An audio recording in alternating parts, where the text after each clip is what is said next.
He walked into the most luxurious gala in Los Angeles wearing jeans and boots. Within minutes, they tried to throw him out. What no one realized was that the man they mocked held the future of the entire event in his hands. But the real shock? Who arrived seconds later and changed everything. Before we continue this incredible story, let us know where you're watching from. If you enjoy stories like this, subscribe to the channel because tomorrow we have another inspiring story you won't want to miss. The engine of an old motorcycle rumbled gently down a quiet road, lined with trimmed hedges and iron gates. Its headlight flickered slightly as it pulled to a stop outside a glowing estate in the hills of Bel Air. From the distance, the property looked like a palace. Rows of black cars and gleaming limousines lined the circular driveway. Uniformed valets moved quickly, opening doors, adjusting mirrors, and welcoming the elite with forced smiles. Camera flashes lit the air as guests in tuxedos and gowns stepped onto a deep red carpet rolled over imported marble. The man who stepped off the motorcycle didn't fit in. He wore faded jeans and a plain black long-sleeve shirt. The sleeves slightly rolled at the wrist. His boots were worn but clean. His dark hair was a little longer than polished, and he carried no designer watch, no diamond cufflinks, no visible brand at all. He took a deep breath as he removed his helmet and tucked it under one arm. For a moment, he stood completely still, as if taking in the air, the lights, the sound of artificial laughter spilling from inside the mansion. Then he walked forward. The valet closest to him turned, expecting perhaps a delivery man or a confused passerby.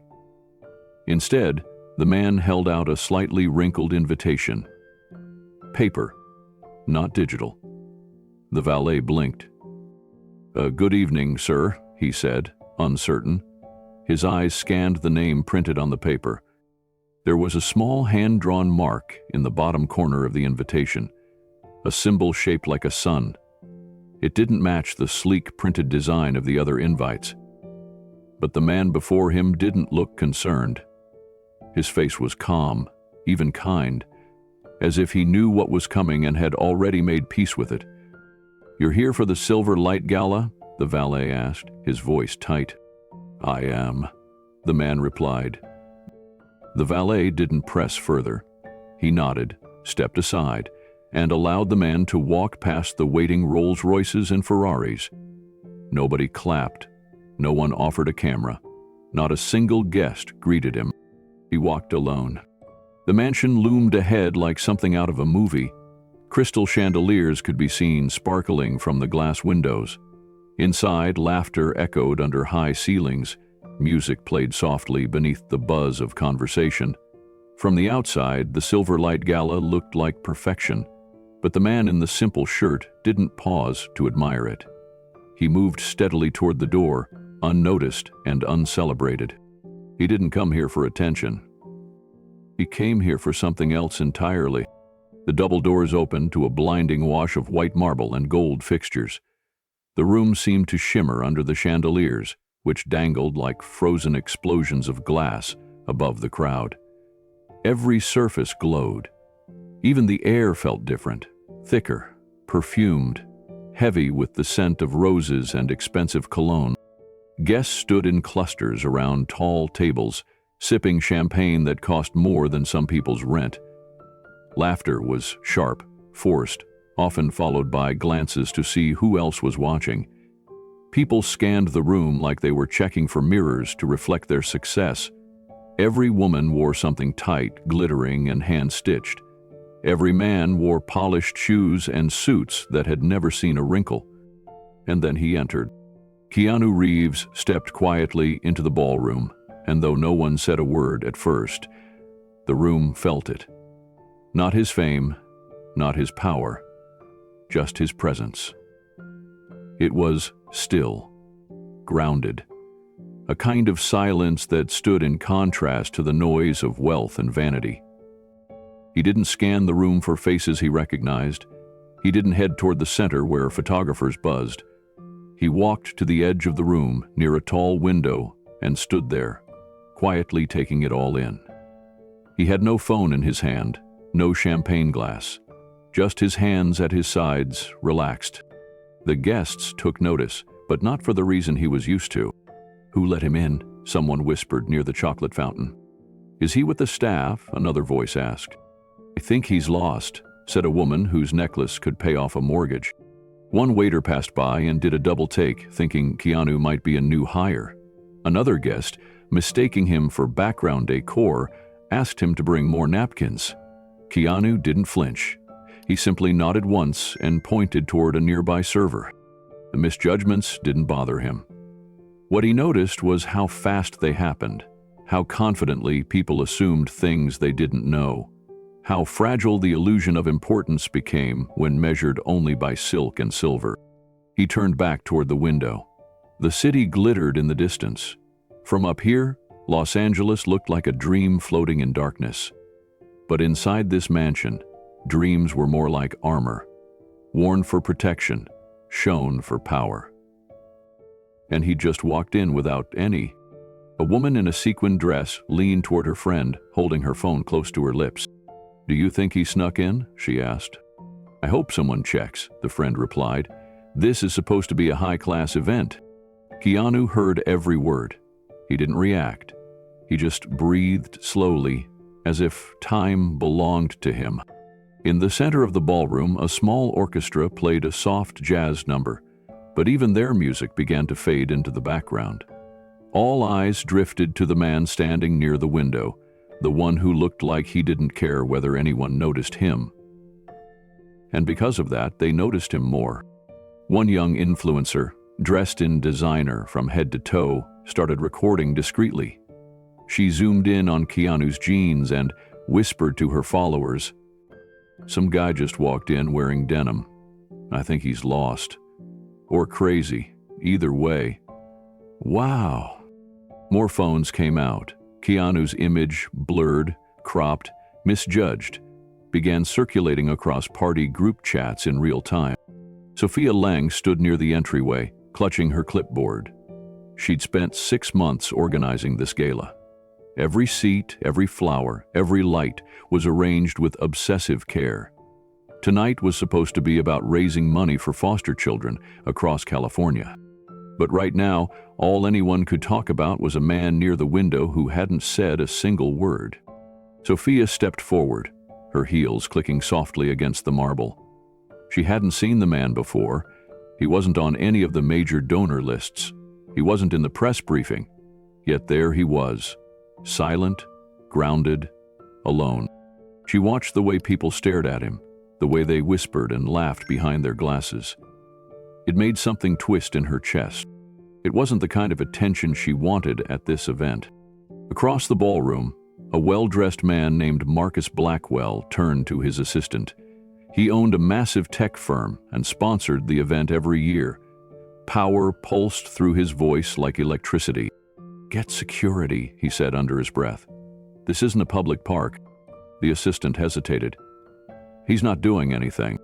"Exactly," Marcus hissed. "And that's what makes it weirder." Sophia took a breath. She didn't know who the man was, but something about him made her pause. He didn't look uncomfortable. He didn't look angry or afraid. He looked like someone who had come with purpose and didn't need validation from anyone to stay. She walked toward him. The rest of the ballroom leaned in as she approached, curious to see what would happen. He turned slowly as she neared, offering a polite smile. His eyes were warm but quiet, like someone who had seen a lot and expected little. Sophia spoke first. "Hi, I'm Sophia Lang. I helped coordinate tonight's event." "Nice to meet you," he said softly. "I'm Keanu." Her eyebrows lifted slightly, and just like that, everything began to change. At the far end of the ballroom, where the champagne tower shimmered and the polished black stage waited for speeches, Marcus Blackwell stood surrounded by investors and influencers. Tall and commanding in a custom navy suit, he held a flute of sparkling wine like a scepter. His every gesture said one thing: power. He glanced toward the back of the room, where Keanu still stood quietly near the window. The smirk on Marcus's face curled like smoke. "Someone get that guy a tray of hors d'oeuvres," Marcus muttered to the group around him. "If he's going to dress like staff, he might as well serve something." Laughter erupted around him. The kind that isn't spontaneous but rehearsed, polished like everything else in that room. Phones came out. A young woman started recording from the side, zooming in on Keanu's boots. "Check out the cowboy who crashed Bel Air," she whispered into her mic, posting it to her story. Before the moment even ended, Marcus sipped his drink and leaned toward his colleague, a tall man in a white tuxedo who laughed a little too loudly. "That guy looks like he patched a roof this morning," Marcus said, shaking his head. "I didn't pay 50 grand for a table just to share air with someone who shops at Goodwill."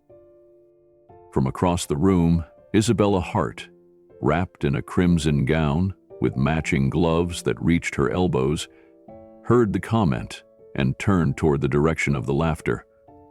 Her eyes followed Marcus's gaze until they landed on Keanu. She squinted, confused. Then she laughed. "Oh, this is rich," Isabella said. "He must have wandered in from catering, or maybe he's a friend of the valet." She tilted her head and added in a stage voice that carried, "Or he's a method actor doing research on poverty." The joke hit. More laughter rippled. A man with a watch that shimmered like a disco ball clapped at her joke. Keanu remained still. He hadn't moved an inch. He hadn't said a word. But Sophia heard everything. She stood a few feet away, watching the scene unfold. Her fingers tightened around her clipboard as if it could steady her pulse. She glanced at Keanu, then at the mocking guests, and felt something rise in her. A blend of guilt and quiet fury. She'd worked so hard to make this event elegant. But now, all the elegance in the world seemed paper-thin. One man's jeans were enough to reveal the cracks beneath it all. She walked toward Keanu again, not out of obligation this time, but something deeper. She just didn't know that someone else was already heading their way, with very different intentions.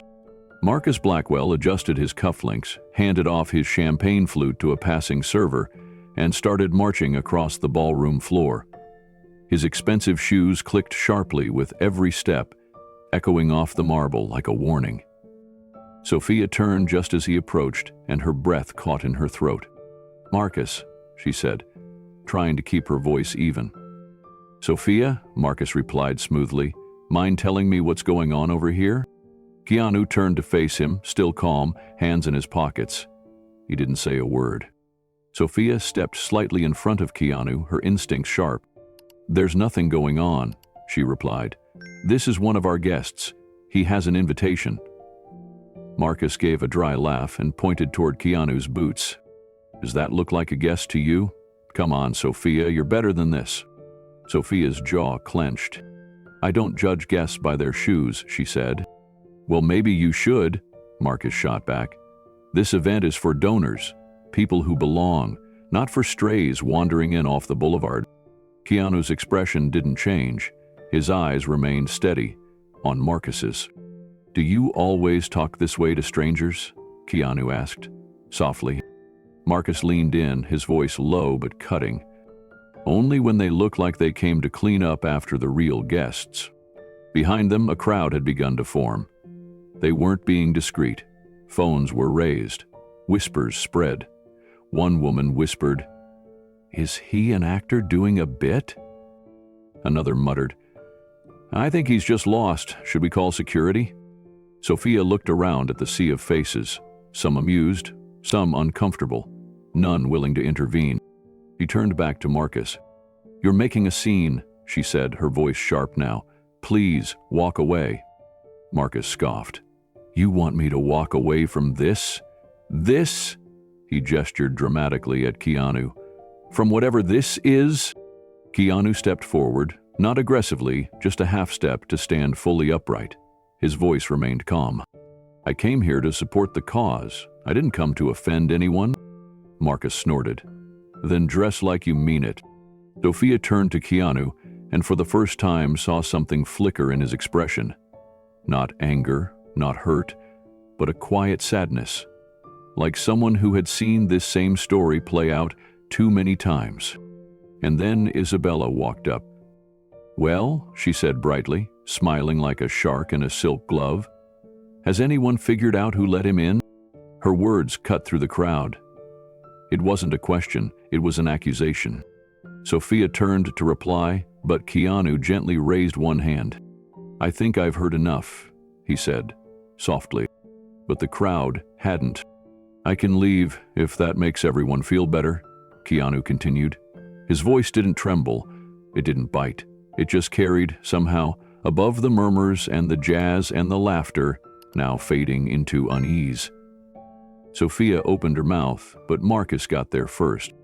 "Finally," Marcus said, waving toward the main doors, "security can walk you out." Sophia stepped in front of him. "No," she said. "He was invited. He's staying." Marcus's eyebrows rose. "Invited by who?" he demanded. "Because if someone on my staff sent this guy an invite, I want names." Sophia didn't back down. "I don't know who sent it, but I verified it myself at the door." "It could be fake," Isabella added, brushing invisible dust off her gown. "You know how easy it is to forge paper invites these days." Keanu reached into his pocket and pulled out the folded card. He handed it to Sophia, who opened it again and pointed. "See that mark in the corner?" she said, showing it to Marcus. "It's one of the original batch, sent before the digital rollouts." "That doesn't prove anything," Marcus snapped. Keanu looked at him, and for the first time there was a question in his eyes. Not about the invitation, but about Marcus himself.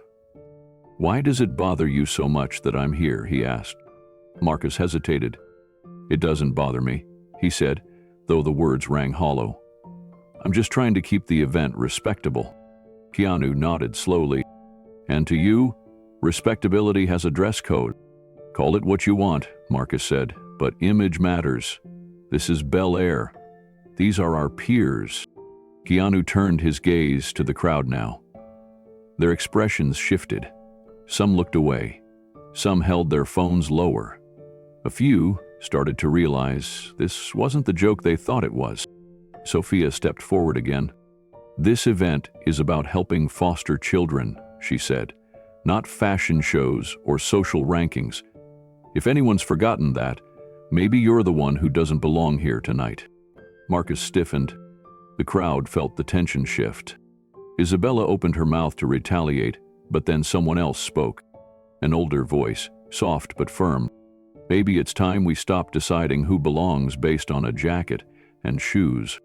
Dr. Raymond Ellis had stepped forward from a quiet table near the back. His white hair was neatly combed, and his hands were folded in front of him. Marcus turned to him. "Doctor," with respect. But Dr. Ellis raised a hand.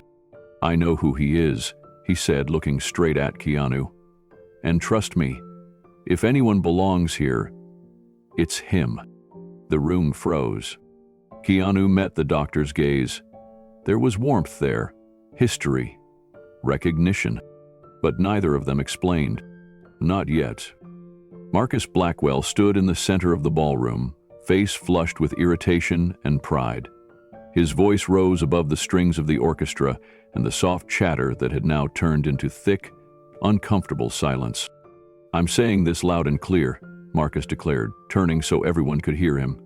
"This man doesn't belong here." Gasps rippled across the room. Some guests sipped their drinks to avoid eye contact. Others leaned in, delighted by the rising drama. Keanu Reeves remained calm, eyes steady, hands still in his pockets. Sophia moved closer to him, her heels clicking against the marble as she tried to regain control of the room. "Marcus," she said carefully, "you've made your point, but he has a valid invitation." Marcus didn't even glance at her. "I don't care if the invitation is printed in gold. Look at him." He gestured sharply toward Keanu's plain clothes, his boots, the absence of anything expensive or flashy. "You think this is the image we want at the Silver Light Gala?" Keanu quietly pulled out the folded card again and held it up for everyone to see. His voice didn't raise. "I'm here to support the foundation. That's all." But Marcus wouldn't back down. "I know every major donor here," Marcus snapped. "You're not one of them, You didn't sponsor a table. You didn't send a check. So what are you really doing here?" Before Keanu could respond, Isabella Hart stepped beside Marcus, her red dress glittering beneath the chandeliers. "He's disrupting the tone of the night," she said sweetly, though her eyes were sharp. "People are starting to feel uncomfortable. This is a high-profile charity event, not an outreach center." A few guests nodded. Others watched nervously, unsure which side to choose. Then someone in the crowd whispered, "Should we call someone?" And someone else said, "Security should handle it." That was all it took. A suited hotel guard emerged from the side of the ballroom, walking quickly toward the commotion. The tension tightened like a rope being pulled too far. Sophia raised both hands. "Everyone, please. This is getting out of hand. We're here to support foster care programs, not—" "He's not dressed for this place," Marcus cut in again. "And frankly, he's taking the spotlight away from what matters." Keanu looked at him for a long moment. Then he turned to Sophia. "If it helps keep the peace, I don't mind stepping out," he said quietly. Sophia's eyes widened. "You don't have to—" But Keanu was already moving.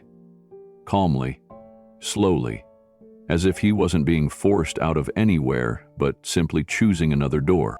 Someone lifted a phone and began recording. Another followed. He walked toward the side exit, passing the tall flower arrangements, the marble columns, the stairs, the silence. And just as he reached the door, a chair scraped loudly across the floor. The sound echoed through the ballroom like a fire alarm. Everyone turned to look. Dr. Raymond Ellis had stood up from his seat. He wasn't a tall man. His posture had curved with age, but there was something in his presence, an earned weight, that stopped the entire room cold.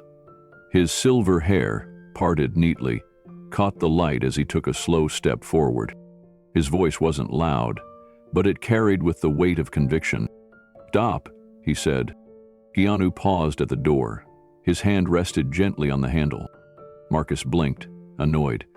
"Dr. Ellis, with all due respect—" "I said stop," Dr. Ellis repeated. There was a different tone this time, firmer, sharper. It wasn't a suggestion. Keanu turned just slightly, watching the doctor with quiet understanding. Dr. Ellis looked around the room. "Do any of you know who this man is?" Silence. "Do you?" he asked again, scanning the rows of guests. "Because I do." Isabella crossed her arms. "What does it matter who he is? He doesn't fit the—" Dr. Ellis held up a hand. "Not another word, young lady," he said, voice suddenly heavy. "You've said enough tonight." That silenced her. Sophia stepped beside the doctor. Her face was pale. "You know him?" she asked. "I do," he said. Keanu's brow lifted slightly, but he said nothing. Dr. Ellis turned back toward the guests. "I've spent my entire life working with children, the ones nobody sees, the ones who don't have trust funds or designer clothes. I've seen heartbreak that most of you could not stomach in a headline." He looked at Marcus now. "This gala claims to support those children, but tonight, all I've seen is ego and cruelty." Marcus stiffened. "Are you saying we shouldn't have standards?" "I'm saying your standards are rotten," Dr. Ellis replied, his voice sharp. The room gasped. "I watched this man stand silently while you laughed at him, judged him, tried to humiliate him. And still, he didn't raise his voice. He didn't retaliate. Do you know how rare that is?" He looked at Keanu now, his eyes softened. "And you," he said. "You remember me, don't you?" Keanu gave a quiet nod. "I do. You were just a boy," the doctor continued, his voice trembling now. "Maybe 12. I was guest lecturing at a school in Toronto. You came up afterward and asked if you could sit in on the next session." Keanu nodded again. "You were the only kid who asked that," Dr. Ellis said, his voice full of emotion. "I never forgot that. The questions you asked, the way you listened. And now, you're here, trying to help again, and they want to throw you out?" Keanu looked down, then back up. "I'm not here for recognition." "I know," Dr. Ellis said, "and that's exactly why you deserve it." For a long moment, the ballroom didn't move. No one spoke. Even the orchestra had gone silent. Then someone in the back said, "Wait, is he really Keanu Reeves?" Whispers burst out like a gust of wind. "No way.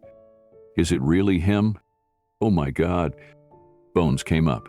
The quiet corner where he had stood was now the focus of the entire room. Isabella took a quick step back, as if the revelation burned her. Marcus's face had gone pale. Keanu looked over at Sophia. "Still want me to stay?" he asked gently. She blinked, as if just returning to herself. "Yes," she said. "Absolutely."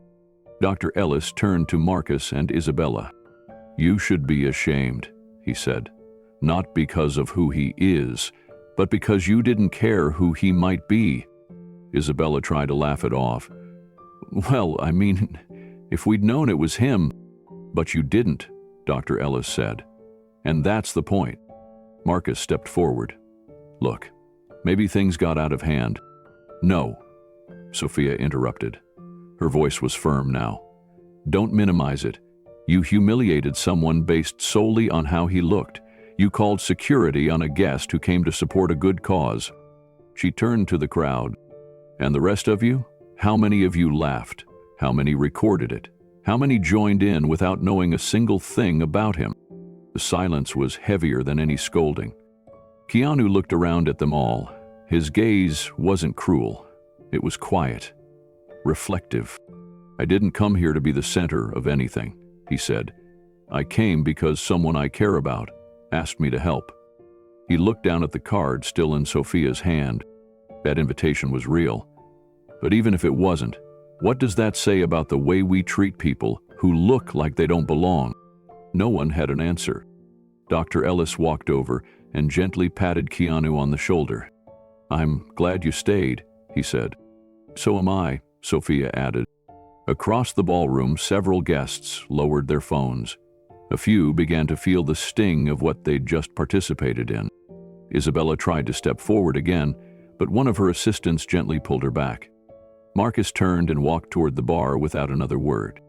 Keanu remained still, the spotlight still unwillingly his. And that was only the beginning of what the night would reveal. The tension that had paused the entire gala now began to thicken again. The guests were no longer laughing. They were whispering, calculating, shifting in their stilettos and tuxedos. Many were trying to reconcile what just happened. Others were still waiting for someone to make a move, to declare what came next. Dr. Raymond Ellis stood beside Keanu, shoulders straight despite his age. The old psychologist looked out at the crowd and raised his hand slightly, as if to speak again. But Keanu turned toward him and gave a gentle shake of his head. It wasn't rude, it was quiet, controlled, respectful. Their eyes met for just a moment. A silent understanding passed between them. Dr. Ellis hesitated, then slowly lowered his hand.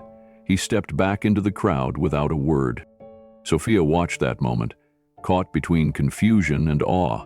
She had worked dozens of events, seen celebrities, billionaires, and high society games, but something in that brief glance between the two men felt different.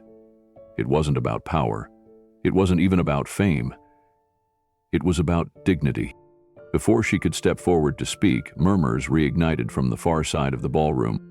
"I don't care who he is," someone muttered. "He caused a scene." Marcus Blackwell seized that momentum. He turned sharply toward the security guard still lingering by the column. "Escort him out," Marcus said. His tone was sharper now, tinged with embarrassment after Dr. Ellis's rebuke. "This is still a formal event. That hasn't changed." Sophia spun toward Marcus, disbelief on her face. "You're seriously still trying to remove him?" Marcus didn't answer. His jaw was set. Guests began looking to each other for cues, some nodding subtly, others staying frozen in place. The guard, unsure, took a tentative step forward. Keanu noticed. He took a breath, turned to Sophia, and said calmly, "Would you mind if I made a quick call? I need to check in with my friend who invited me." Sophia blinked, then nodded. He looked at the guard. "I won't cause any more trouble," Keanu said. You can walk with me, if you'd like. I just need a few minutes outside." The guard looked at Marcus, who gave a bitter shrug, then nodded reluctantly. Keanu turned and walked toward the French doors at the back of the ballroom, leading into the courtyard. His stride was unhurried, shoulders relaxed, posture upright. The same energy he'd had when he entered now moved with him as he stepped out into the night air. He didn't slam the door. He didn't look back. Sophia stood frozen in place. Her fingers tightened around her clipboard again, but not out of duty. This time, it was something else. Outside, the night had cooled slightly. The sky was a soft velvet above the courtyard, dotted with string lights that cast golden reflections onto the marble tiles below. Keanu walked past the trimmed hedges and into the far corner, where an old stone bench curved beneath a flowering tree. The guard trailed behind him, but kept his distance, clearly unsure if he was escorting a guest or guarding a mystery. Keanu sat down slowly, pulled out his phone, and pressed a number from his recent calls. The phone rang once, twice, and then connected. "Hey," Keanu said. His voice was softer now, the kind of soft that came when you didn't have to defend yourself anymore. A pause. "Yeah, I'm here. It's exactly what you warned me it might be." Another pause. "Nah, it's okay, I knew what I was walking into." His eyes scanned the windows of the ballroom from the outside. Figures moved past the sheer curtains. Some still craned their necks, watching him. Others had gone back to their wine and conversation.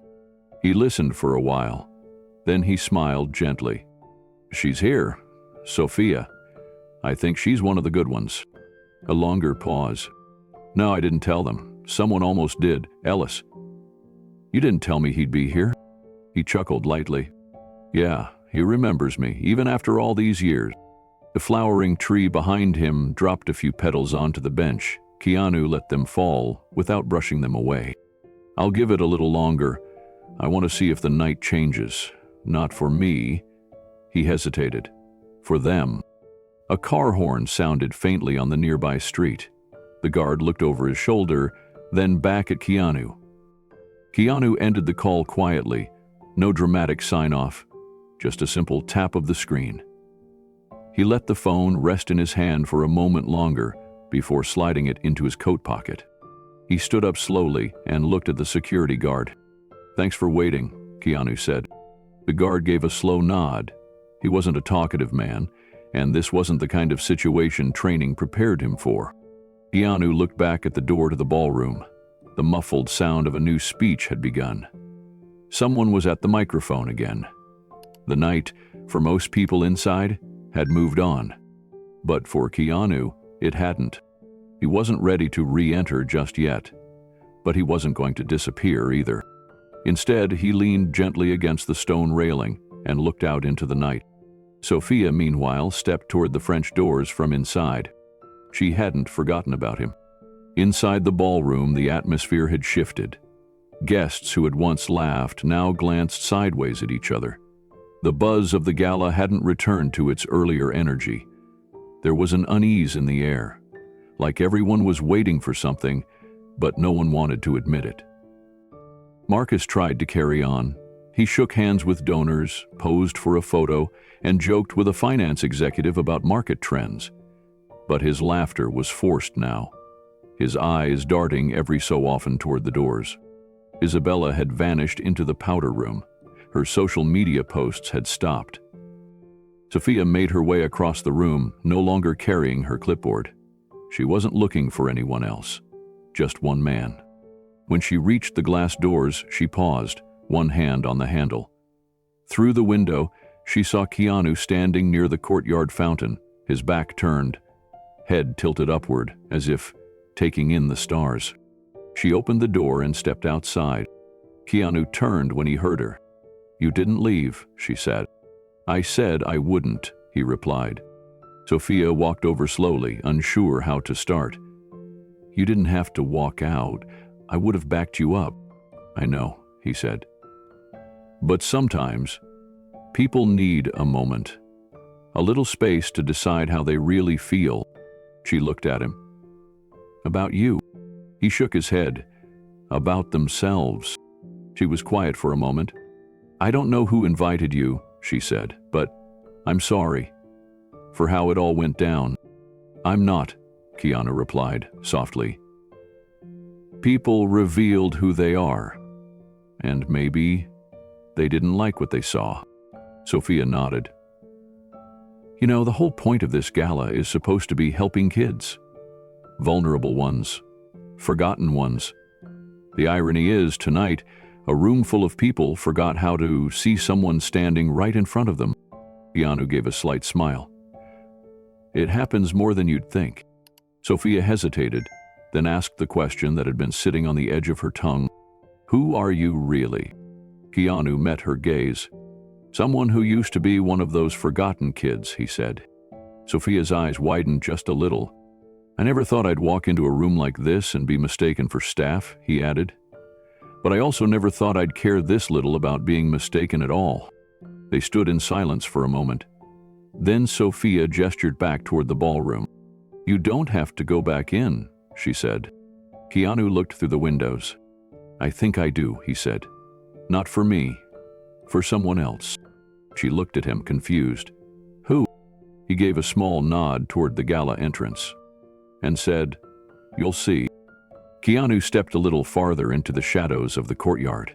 He pulled his phone from his pocket once more and dialed without hesitation. His fingers moved slowly, deliberately, like he already knew how this call would go. It rang twice. A deep voice answered. "Yeah." Keanu spoke in a low tone, careful to keep his voice calm. "Hey, something happened." There was a pause on the line. "Yeah," Keanu continued. "Might need your help after all. No rush, just maybe bring the file?" Another pause. Then Keanu gave a slight smile. "Thanks, see you soon." He hung up without another word. Behind him, the security guard shifted his weight nervously.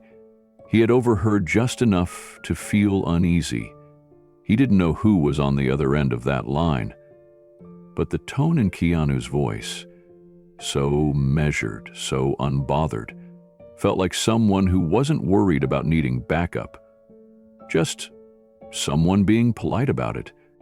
The guard checked his earpiece but didn't radio anything in. Not yet. Keanu put the phone back in his jacket. Then he stepped away from the fountain and slowly walked back toward the ballroom entrance. Look, inside, the atmosphere remained unsteady. Isabella Hart, freshly emerged from the powder room, had resumed her self-appointed role as the evening's unofficial judge. "I saved the tone of the night," she said loudly to a pair of followers clinging to her every sentence. "I mean, let's be honest. If we let every biker-looking guy in, what are we even fundraising for?" Her comment drew a few awkward chuckles and tighter smiles. The room was beginning to shift, but Isabella hadn't caught on. One of the young women near her whispered, "Do you think he's really who Dr. Ellis said he is?" Isabella scoffed. "Please, even if he is, this isn't about who he is. It's about how things look. I'm not wrong for expecting standards. If anything, I'm the only one with the guts to say it." The laughter around her didn't pick up. In fact, it dimmed. Some of her usual crowd had begun to drift away. Marcus, standing at the bar with a bourbon in hand, overheard part of her boast. He didn't respond. His eyes remained fixed on the door to the courtyard. His brow creased slightly. He was no longer sure who had won the exchange.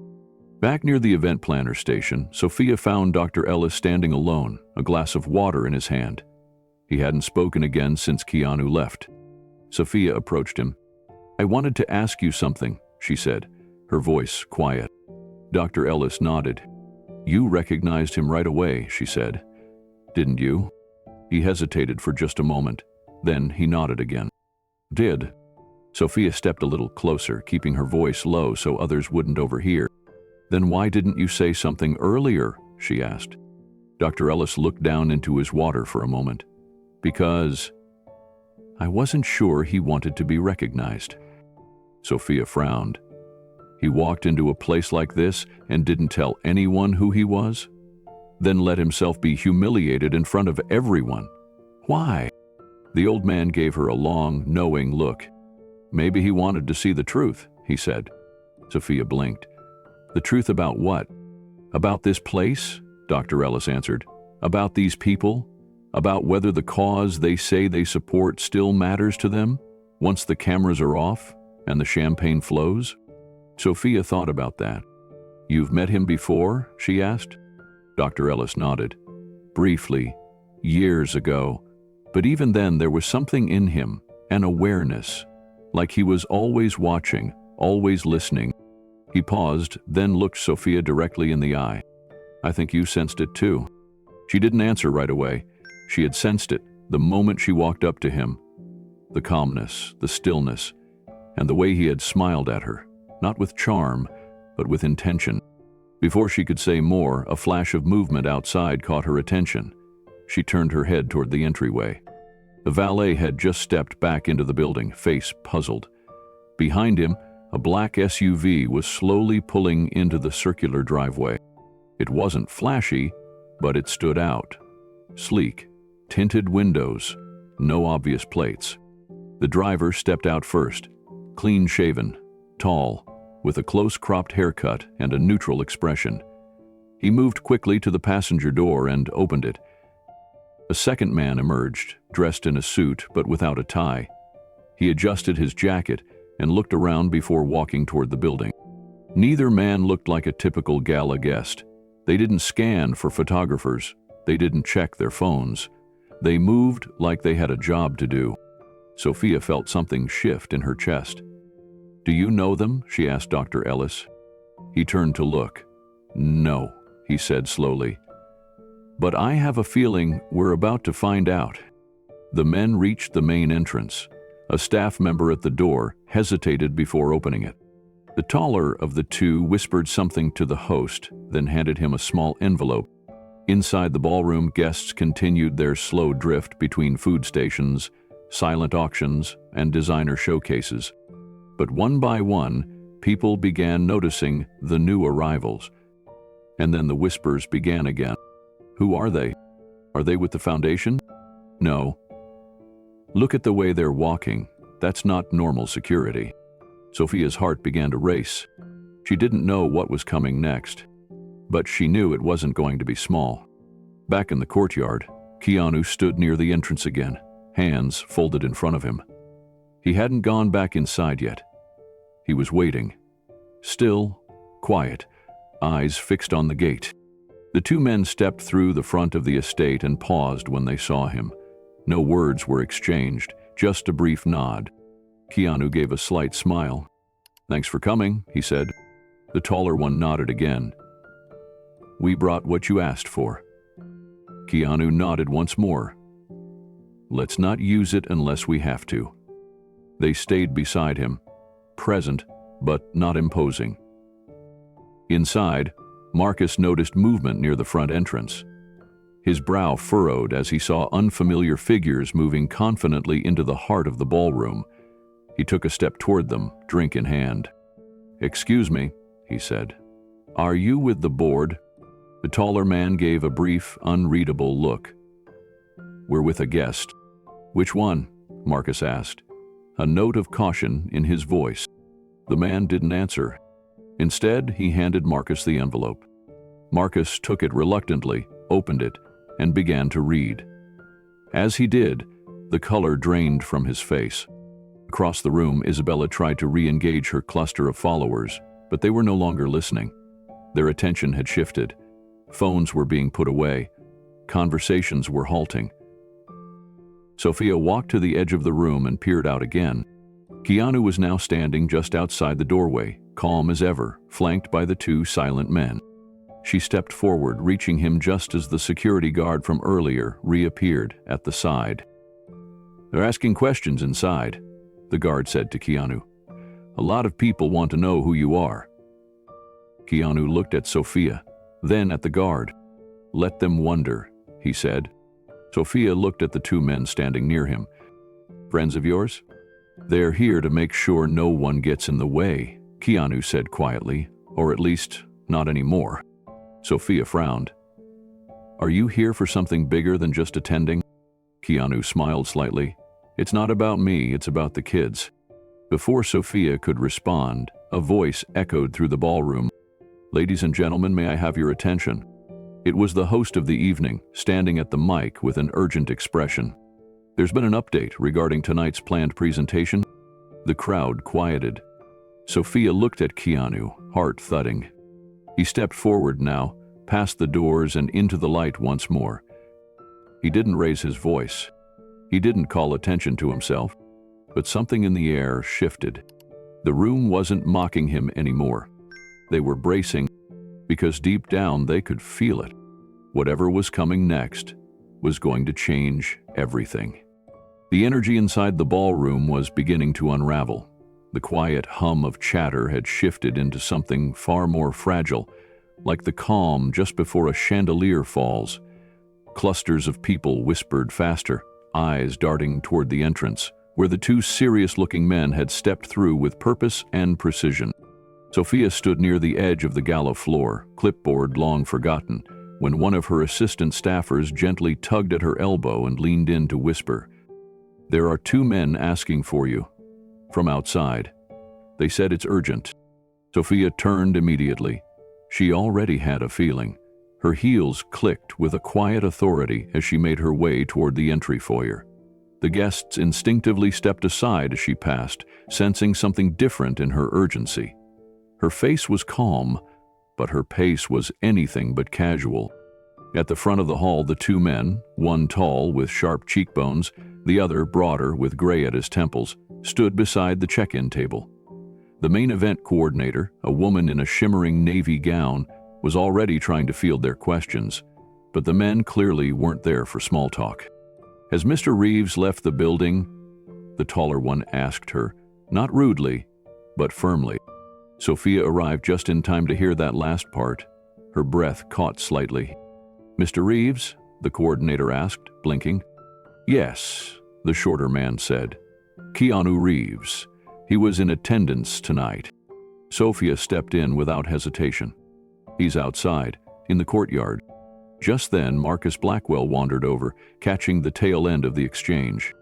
"Who is Mr. Reeves?" he asked with a mocking tone. "You mean the guy in boots?" The taller man turned his head slowly, then stared at Marcus without blinking. "Yes, the man you just had escorted out." The words fell like stones into a pond. The ripples were instant.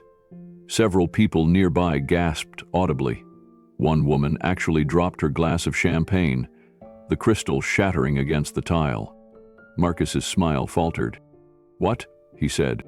The broader man pulled out a thin tablet from his jacket and tapped a few keys. An image appeared, taken from earlier that evening. It was a wide-angle security photo, showing Keanu walking toward the event, his motorcycle helmet in hand. They turned the screen toward Sophia, who confirmed with a nod. "That's him," she said. Without another word, the 2 men motioned to follow her. Sophia led them past the edge of the ballroom, through the side hallway, and toward the French doors that opened onto the courtyard. The crowd parted as they passed. For the first time that night, no one was laughing. Back near the bar, Marcus gripped the edge of the counter. The smug look he had worn all evening had been replaced with a pale, uneasy tightness in his jaw. Isabella approached, phone in hand, trying to scroll through recent posts. "Did they say Keanu Reeves?" she asked, eyes darting nervously. Marcus didn't answer. She tried again. "That guy? That was really him?" He swallowed hard. "Apparently." Isabella suddenly looked around as if realizing for the first time how many people had been watching earlier, how many had their phones out, how many whispers were now spinning out of control. Panic flickered in her eyes. Nearby, Dr. Ellis took a sip of his now warm water and muttered under his breath, "It was always him." The buzz traveled quickly. Guests began searching for photos, checking hashtags, whispering furiously about who else might have spoken to that man. Several pulled up blurry snaps from earlier in the evening and began to zoom in. There was Keanu, standing quietly near the back wall, unsmiling, watching the gala unfold. And in every image, something was unmistakable. He didn't look like a man out of place. He looked like the only one paying attention. Outside, the wind picked up slightly. Keanu remained by the edge of the courtyard fountain, glancing occasionally toward the entrance, but never pacing, never anxious. The guard from earlier returned, looking even more nervous now. People inside? They just found out. A lot of people are saying your name. Keanu didn't flinch. It was bound to happen. Just then, the doors opened. Sophia appeared first, followed closely by the two suited men. Their posture changed immediately when they spotted him. Shoulders back, eyes focused. "Sir," the taller man said, "everything's ready." Keanu nodded once. "Thank you." Sophia stepped forward. "I didn't realize." "You weren't supposed to," Keanu said, gently. "Not yet." She paused, then glanced at the others. "Are you okay with going back in?" Keanu looked toward the ballroom windows, where shadows moved behind the curtains. "Let's give them a moment. Let them sit with it." One of the suited men leaned in. "We've also prepared the files, just in case anyone questions your role tonight." Keanu smiled faintly. "Good, but we won't lead with that. Let the room breathe first." Sophia stood beside him now, her hands folded, unsure what role she was playing anymore. All she knew was that she had underestimated him, and so had everyone else. Inside, Marcus finally turned away from the bar and began pushing through the crowd, trying to make his way toward the doors.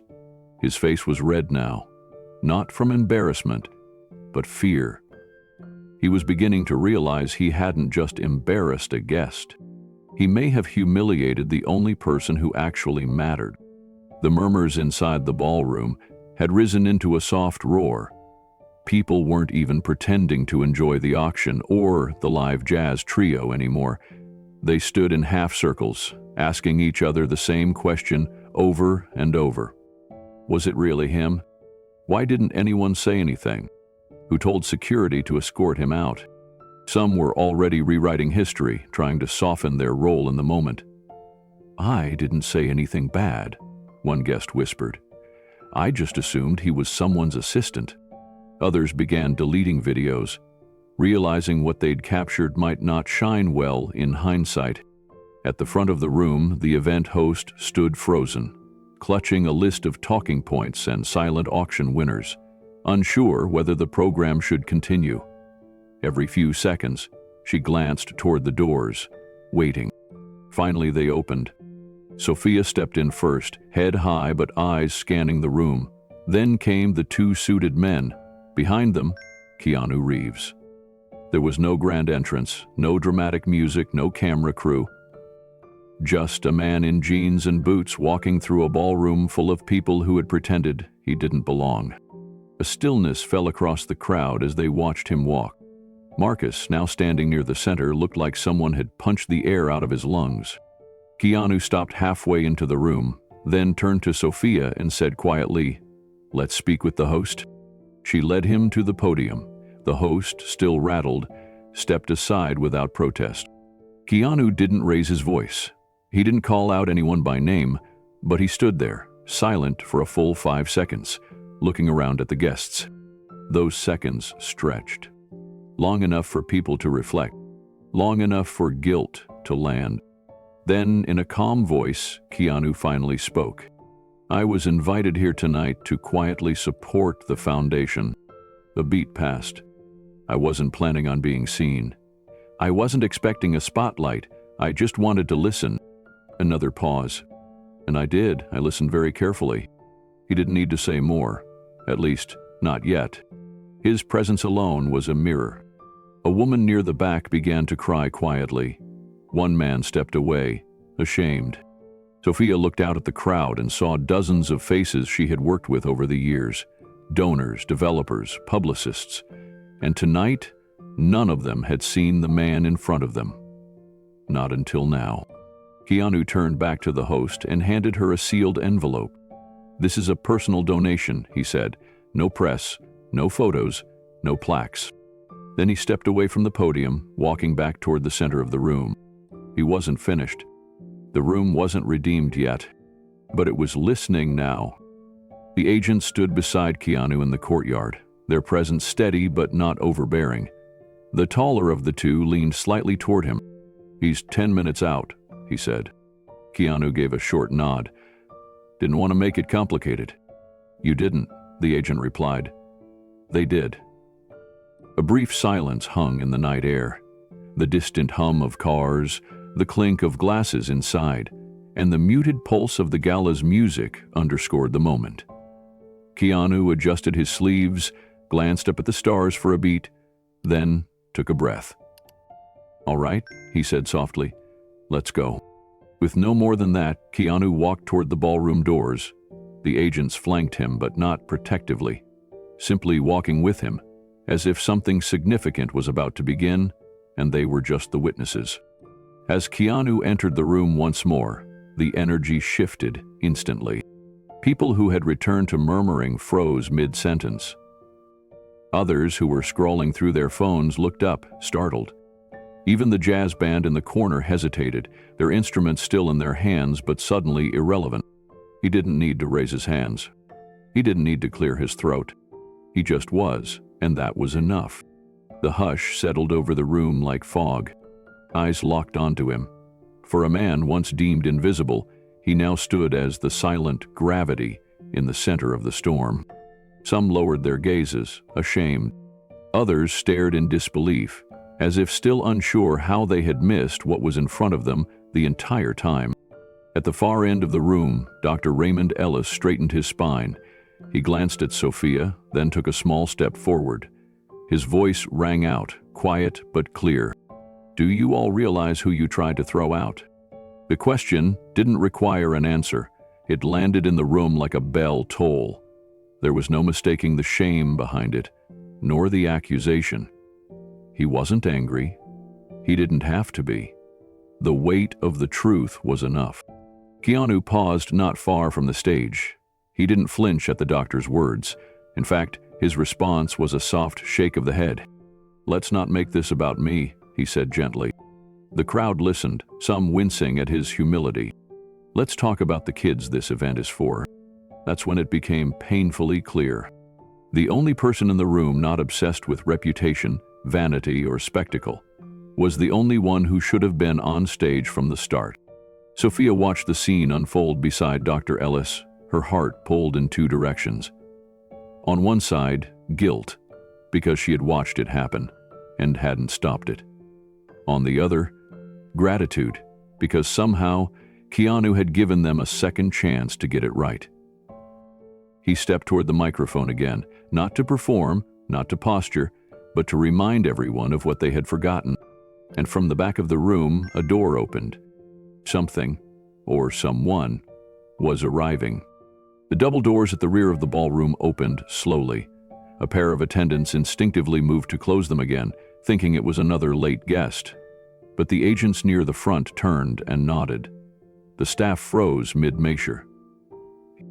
From the hallway stepped a woman in her 60s, graceful but strong in posture.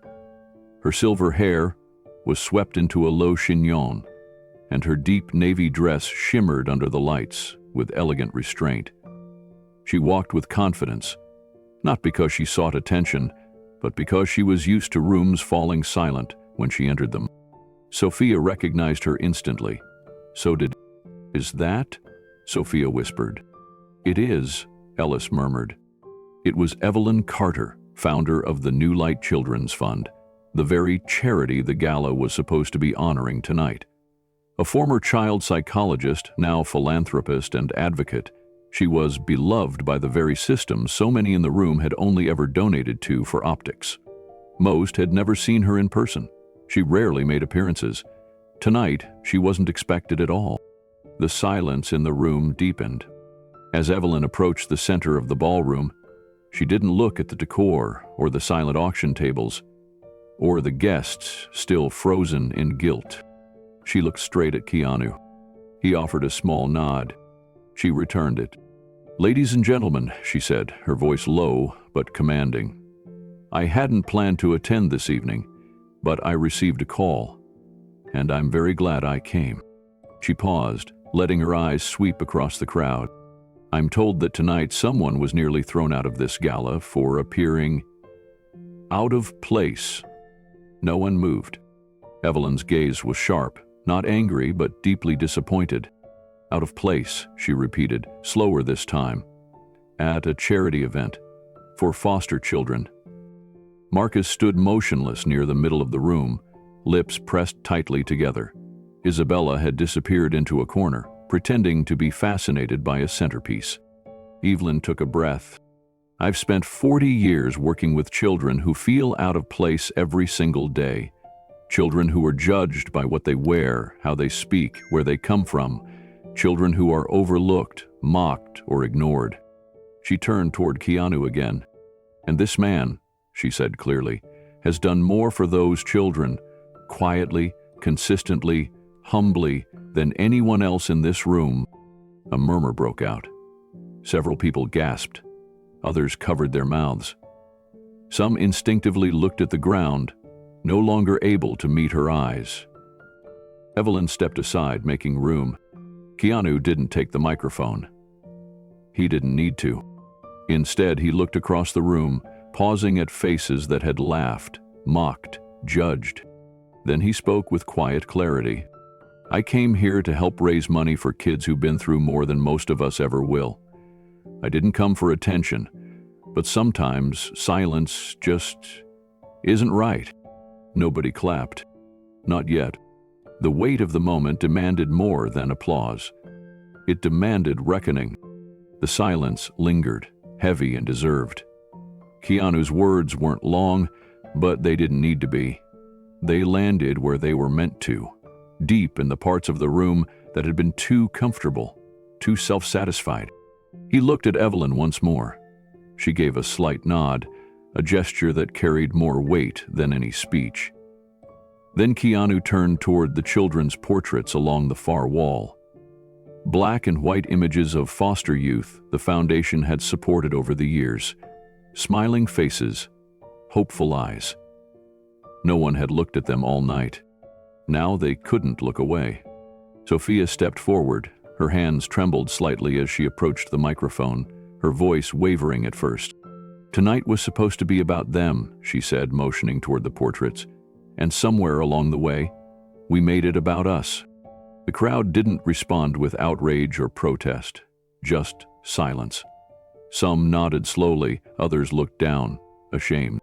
Sophia continued, I've planned this event for 6 years, and I've never seen someone bring more meaning to it in 1 hour than Keanu Reeves just did in 5 minutes. Dr. Ellis put a gentle hand on her shoulder. She looked at him with gratitude and something else. Resolve. From this moment on, she said, we redirect. We restore the purpose of this evening. And we remember who it's actually for. As if on cue, a projector lit up behind the stage. The screen showed a short, quiet rial. Clips from interviews with former foster youth now thriving thanks to the foundation. Not slickly edited, just honest, human stories. No one looked at their phones. No one whispered. Not even the jazz band moved. Marcus, still rooted to the floor, slowly stepped back. He no longer looked powerful or clever. He looked like a man who just realized how small his empire was in the face of true substance. Isabella, cheeks flushed, slid toward the exit without a word. No one stopped her. And Keanu? He stood near the edge of the room now, not demanding attention, but quietly accepting that the focus was no longer on him. And that's exactly how he wanted it. Sophia walked over and stood beside him. She didn't speak for a long time. When she finally did, her voice was soft. I think this just became the most important gala we've ever held. Keanu looked at her, eyes kind, voice steady. It's only important if something changes tomorrow. She nodded, understanding. And that's when the applause began. Not thunderous, not forced, just a steady rising of hands coming together. Not for the spectacle, not for the event, but for truth. A wave of whispers rippled through the crowd like a sudden breeze through dry leaves. At first it was scattered, small murmurs and darting eyes. But within seconds, nearly everyone in the ballroom had turned to someone nearby and asked the same question. Is that really Keanu Reeves? Had just stood there this whole time? How did we not recognize him? Isabella's expression drained of color. Her perfectly contoured face, moments ago twisted in smug laughter, now sat frozen with disbelief. She clutched her clutch bag tighter, as if it could shield her from the realization sinking in. Marcus Blackwell, normally composed and cocky, suddenly began to sweat through his collar. He wiped his forehead with a cloth napkin taken from the nearest table, trying to maintain an air of detachment. But his eyes were darting between Evelyn Carter, Keanu Reeves, and the cluster of donors nearby, all of whom were beginning to distance themselves from him, physically and socially. Sophia turned to Keanu, her eyes soft but purposeful. She stepped closer, holding the wireless microphone gently, and extended it toward him. "Maybe you should speak," she said quietly. Keanu didn't rush to take it. He glanced at her, then at Evelyn, then at the sea of guests who still looked more like an audience than a community. Finally, he accepted the mic with both hands and took a step toward the center of the room. He waited. No need to tap the mic. No need to clear his throat. The silence had already made space for him. He looked down briefly, gathering his thoughts. Then his voice filled the space. Calm, steady, not polished like an actor on stage, but real, lived in, human. "I came quietly," he began, "to listen, to support, and to learn." He paused, letting those words land. "And I learned a lot tonight." The guests didn't shift. They didn't blink. Some hadn't even taken a breath since he began speaking. "I learned that appearances still matter to some more than compassion. That a man in boots is easier to dismiss than a man in a tailored suit. That people can wear diamonds on their necks while carrying silence in their hearts." Sophia looked toward the stage. Evelyn stood with her arms folded, not out of disapproval, but because she was holding back tears. Keanu continued, "I also learned that kindness is still possible, that some people, like Sophia and Dr. Ellis, still listen with their eyes, not just their ears. That not everyone here forgot why we're really gathered tonight." He paused again, letting the moment breathe. "I'm not here to shame anyone, that's not my place, but I do think it's worth asking, what kind of world are we building if we only see people who fit our idea of worthy?" The silence that followed wasn't awkward. It was necessary. And then, the sound of footsteps echoed from the back hallway. Firm, measured, approaching. The footsteps grew louder, and heads turned once more toward the entrance. From behind the shimmering curtain near the back of the ballroom, a woman emerged.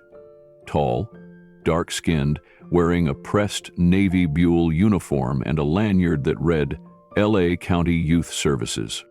Her name was Tanya Bell. She walked with purpose, holding a small envelope in one hand. No one had expected her. She wasn't on the guest list. She hadn't come for photos or champagne. She had come because Keanu had called her. He stepped aside and offered a nod as she approached the stage. The two exchanged a look, one that said more than words could. Tanya didn't grab the mic. She reached for it gently, then faced the crowd with the quiet poise of someone who had stood in many rooms like this, but never quite like this. "Good evening," she said. "My name is Tanya Bell. I've been a youth advocate in South LA for 17 years. She held up the envelope. "And this," she said, "is a list of 32 children currently waiting for placement. Not in a year, not next month, tonight. Some are sleeping in holding facilities, others in temporary shelters, 2 of them in the back of social workers' cars." A sharp intake of breath echoed from somewhere near the back. Tanya continued, her tone unwavering. "I came here tonight because I got a call. Not from a donor, not from a politician, from Keanu Reeves. He didn't ask for attention. He asked what we needed most, and then he asked how he could help. Without a camera, without a press release. Just help. Keanu's gaze lowered humbly, his hands clasped in front of him. Tanya went on, "This man gave enough last year to fund emergency placement for over 50 foster kids. You didn't see it because he didn't want credit. And yet tonight he was nearly kicked out of this gala for looking like he didn't belong." She let that statement sit in the air. I want you to think about that. Think about who you listen to, who you dismiss, and what you truly value. The room was frozen. Even Marcus had stopped fidgeting. He looked like a man realizing a mirror had just been held up to him, and he hated what he saw. Tanya turned back to Keanu and smiled gently. "Thank you for always showing up quietly, and thank you for making sure we're never invisible." She stepped down from the platform, handed the envelope to Evelyn, and made her way back toward the door. But her words stayed behind, lingering heavier than chandeliers. As Tanya exited the room, the applause didn't come. Not because the moment didn't deserve it, but because the room wasn't ready to make noise yet. Everyone was still processing. Evelyn unfolded the envelope slowly. Her hands, usually composed and elegant, trembled slightly as she scanned the list inside. Her jaw tightened. Then, she looked up at the crowd. "This is what tonight is supposed to be about," she said, her voice steady but thick with emotion. "This list, these names, they're not statistics. They're children. Children who need more than our money. They need our awareness." Sophia stepped closer to the microphone and turned toward Keanu, her voice soft but audible. "Will you keep speaking?" she asked. "Please." Keanu hesitated for a second, then stepped forward again. His voice was softer now, almost intimate, but clear. "When I was younger, I met a kid in a shelter. He couldn't have been more than 9. Didn't speak much. Sat in the corner and fiddled with a broken action figure. I asked him if it was his favorite toy.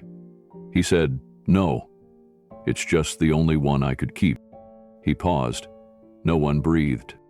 I never forgot that moment, that sentence. The only one I could keep. I think about how many kids carry more loss in their backpacks than most adults face in a lifetime. A few guests wiped their eyes. One woman in the back clutched her chest, visibly moved. "I came here tonight in boots and a shirt older than some of the guests because I didn't want to pretend. I didn't come to impress. I came to give.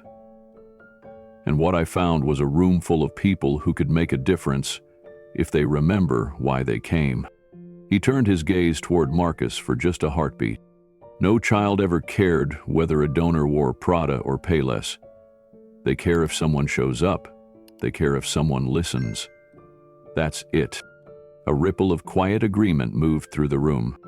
Evelyn gently placed the envelope on the podium and nodded toward Keanu. "Thank you," she said, "not just for tonight, but for every night no one saw." Finally, someone clapped, then another, and another.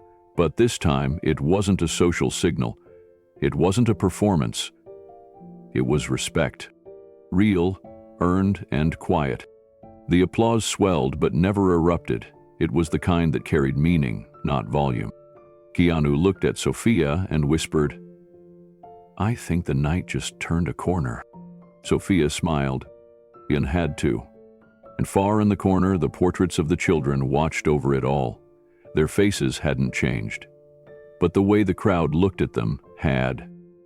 As the applause faded into thoughtful quiet, the ballroom doors opened once again. But this time, no one gasped. There were no sharp whispers or widened eyes, just the soft sound of low heels crossing marble floors, and a kind of warmth that seemed to arrive with her. The woman wore a simple gray suit, neat but not flashy, with no designer logo stitched across her chest or jeweled necklace drawing attention. Her short black hair was gently curled at the edges, and her glasses slipped slightly down her nose as she scanned the room. She smiled. And that smile, tired but gentle, made Keanu lift his head from where he stood by the stage. He stepped toward her, and without hesitation, the woman opened her arms. They embraced in front of everyone, not with ceremony, not with apology, Just a quiet, sincere hug between two people who had weathered something much larger than the moment. "I told you they might not recognize you," she said with a soft chuckle. "You did," Keanu replied. She turned toward the room, and this time even the most dismissive guests leaned in with curiosity. Sophia stepped forward. "Ladies and gentlemen," she said gently, "this is Margaret Chu. Most of us know her as Maggie." Maggie nodded modestly. "Thank you, Sophia. I'm not much for microphones, but tonight feels like a good night to speak." She took the mic from Sophia and stepped closer to the front of the room, but not to the center of the stage. Instead, she stood slightly off to the side, almost as if to make room for someone else. "I founded the Children's Hearth Foundation 16 years ago," she began. "Not because I wanted to change the world, but because I was a foster child myself, and I remembered how cold some nights were. Not the temperature, though there were plenty of those too. I mean the silence, the waiting, the feeling that you could disappear and nobody would notice." Several heads bowed. Others nodded slowly, respectfully. "I never wanted to make a spectacle of the work. I just wanted to give warmth where there had been cold. And sometimes," she said with a glance toward Keanu, "you meet people who feel the same, who don't need their name on a banner or a plaque to do what's right." She looked back at the crowd. Keanu has supported the Children's Hearth Foundation for 12 years. Quietly, without press, without announcements. He's paid medical bills, bought books, donated toys, and yes, he's helped fund emergency housing when the system had no place left for a child to go. A wave of stunned silence washed over the room. Isabella Hart, still near the corner of the room, suddenly dropped her head into her hands. Her shoulders shook slightly. At first, it was hard to tell if she was laughing again, but when she lifted her face, the tears on her cheeks were unmistakable. Realization, remorse, had finally arrived, and Maggie hadn't even raised her voice. Maggie held the microphone gently in both hands, almost like it was something sacred. She didn't raise her voice. She didn't need to. The room had shifted entirely, and everyone knew they were no longer just guests at a gala. They were witnesses to a truth they had chosen not to see until now. "I've seen donors write six-figure checks and expect a thank you dinner," she said. "I've seen others pay for an entire wing of a shelter so their name could be carved into the wall. And I've learned not to judge that. It helps children either way. But then there are people who walk in with no demands, no conditions, no applause needed." She turned to Keanu again, her smile softening. "I remember the first time he showed up. I thought it was a mistake. He walked through the front door of the shelter in jeans and a hoodie, carrying 3 bags of books and snacks. He said, 'These are for the kids, let me know what else you need.' That was it. No fanfare, no handlers, no cameras." Marcus shifted uncomfortably in the crowd. Several people nearby gave him sharp side glances. He wasn't sweating anymore, but only because he had gone pale. I've watched him kneel down to speak to a child like they were the only person in the world. I've watched him repaint a hallway wall because he overheard one of the teens say it looked sad. He's sat on cold floors reading bedtime stories to kids who couldn't sleep, and he's never asked for anything back. Sophia was visibly emotional now. Her hands were pressed together near her chin, trying to keep herself composed. She wasn't alone. Even some of the hardened donors had gone quiet, their eyes damp, their postures softened. "And when I told him about tonight's gala," Maggie continued, "he asked if he should even come. He said he didn't want to be a distraction. I told him, 'Come as you are. If they don't see you, that's on them.'" She looked out at the crowd with a quiet power that commanded the moment. "Some of you didn't see him. Some of you mocked him. But that man you dismissed raised more money for this foundation over the last 5 years, privately, than any guest in this room." More gasps now, soft, shocked. Some covered their mouths. Others looked around as if hoping someone else would deny it, explain it away, make it more palatable. But there was no excuse. The truth had been spoken, and all they could do now was sit with it. Maggie offered the mic back to Sophia, but Sophia gently shook her head and motioned for her to keep it. Maggie looked toward the portraits again. Those same black and white images of foster youth that had faded into decoration earlier that evening. "We owe it to them to do better," she said quietly. "Not just with our wallets, but with our eyes, with our assumptions, with our hearts." And for the first time that night, nobody looked away. Maggie's fingers curled around a small black remote. She took a breath, steady and measured, then pressed the button. The ballroom lights dimmed. On the large screen behind her, a single phrase appeared in white letters over a black background. Where the help really came from. No music, no flashy graphics, just silence. Then the footage began. A time lapse showed an abandoned parking lot being transformed. First demolition, then bright, sky-colored prefabricated housing units rose from the cleared ground. The next clip showed smiling children unpacking boxes filled with school supplies, socks, and winter coats. Another frame, young men standing outside a food truck, receiving hot meals under string lights hung from poles. In each clip, the same words appeared at the corner. Donated anonymously. Guests leaned forward in their seats. Many exchanged confused glances. A few seemed stunned by what they were seeing. Maggie stepped aside to let the video speak for itself. More footage followed. Volunteers reading to kids, trauma counselors sitting in circles with teens, a staff member handing a small girl her first teddy bear. Then the screen showed a young man, maybe 19, painting a mural of a rising sun on the side of one of the shelters. Maggie's voice returned, quiet but clear. Over the past 7 years, one individual funded 42 transitional housing projects like these across California, from Santa Ana to Oakland. Quietly, anonymously, gasps rippled through the room. Every therapy session, every mobile medical van, every meal delivery, every blanket and book, all of it came from him. The screen shifted to a final clip. It was grainy, as if filmed on an old phone.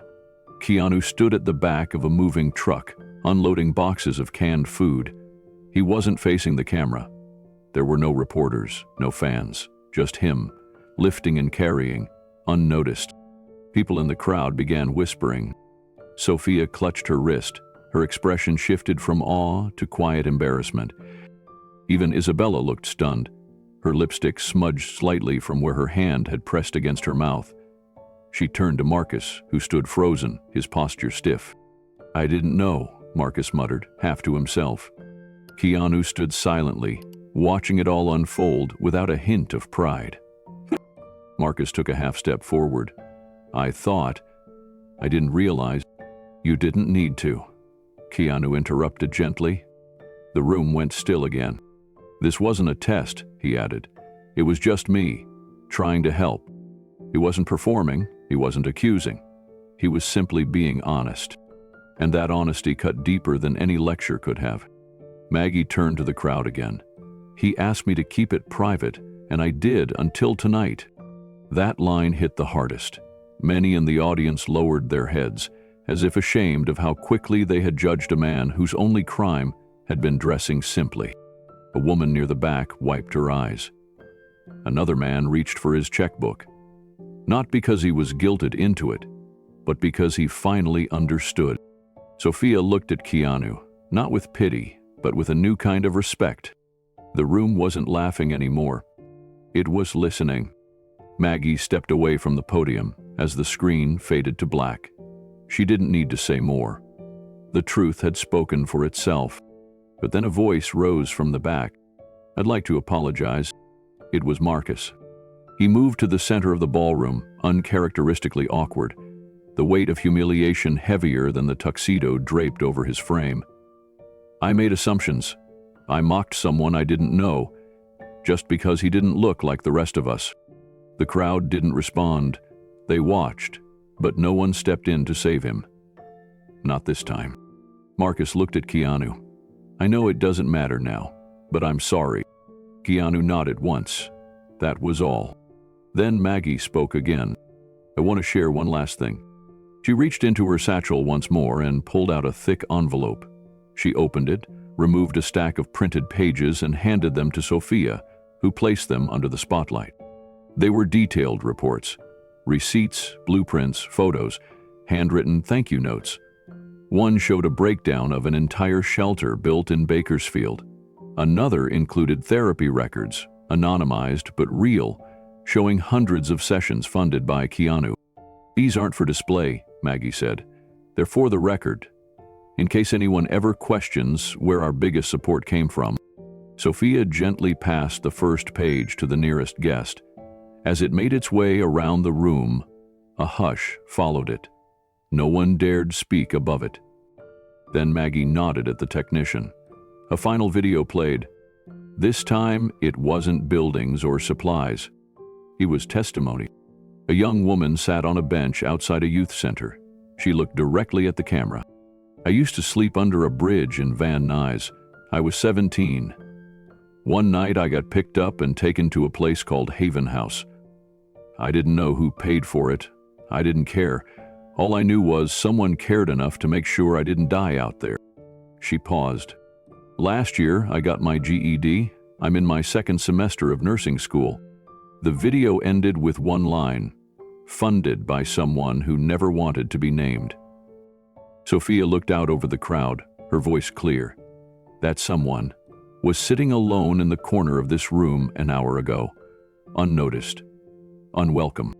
People shifted in their seats. No one looked away now. Then, slowly, applause began. It wasn't thunderous, it wasn't rehearsed, but it was real. One pair of hands, then 2, then 20, until the sound filled the room. Not for show, not out of guilt, but out of recognition. Keanu didn't bow. He didn't wave. He simply placed his hand on Maggie's shoulder, then offered a quiet thank you to Sophia with a nod. Marcus turned to him again. "If there's any way to help now, I want to start." Keanu looked him in the eye and said, "The door's always been open. You just never noticed it." And with that, the room fell into silence once more. This time not out of shock, but reflection. The applause had faded.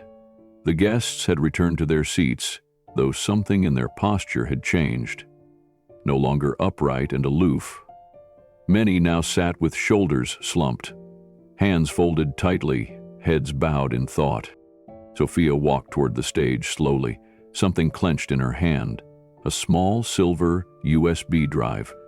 She held it delicately between her fingers, like it carried the weight of something much heavier than data.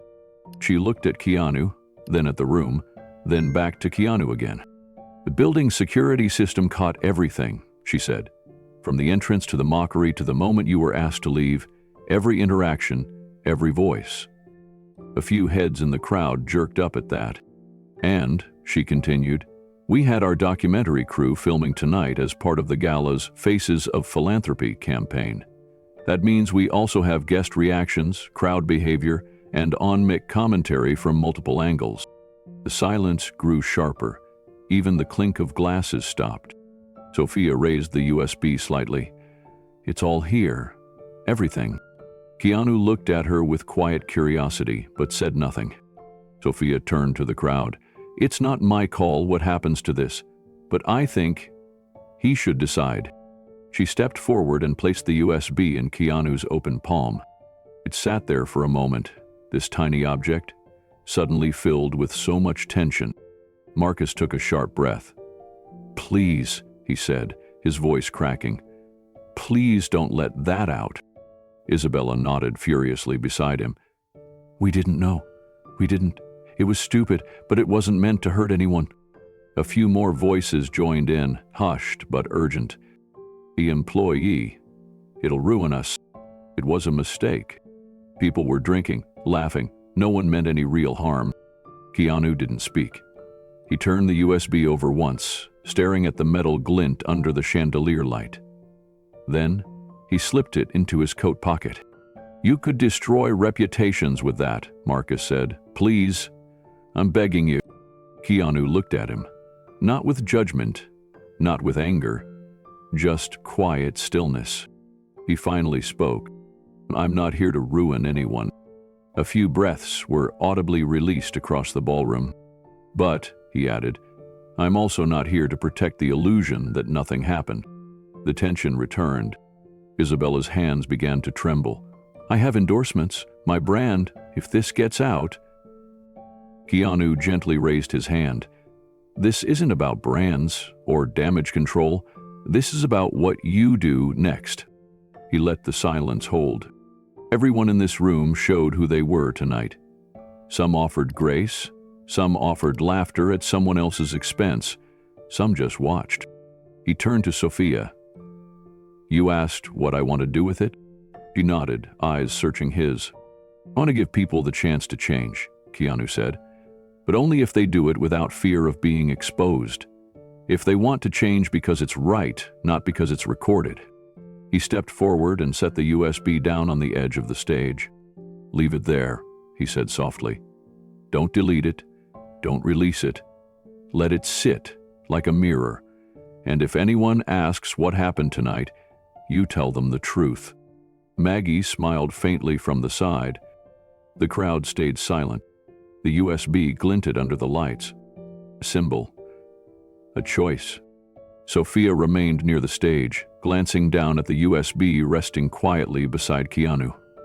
It was just an object, but in that moment, it felt like it held the soul of the evening. Maggie stepped forward and gently touched Keanu's elbow. "That's the part people never expect," she said softly. "The strength to forgive when everyone else would punish." Keanu gave a faint nod, his eyes never leaving the crowd. He wasn't watching out of pride. He was watching for something else, something deeper. The guests, now uncomfortably aware of their own behavior, didn't rush forward with apologies. There were no tearful embraces or dramatic changes of heart. Not yet. But something had undeniably shifted. Marcus stood still, one hand in his pocket, the other gripping the edge of a chair. He opened his mouth once, then closed it. For the first time in years, he had no line prepared. Isabella moved toward the back wall, quietly pulling out her phone. She opened her notes app and began typing. Not a text, not a call, just something for herself. A beginning, maybe. A young couple who had been filming earlier slipped their phones into their clutch and jacket without a word.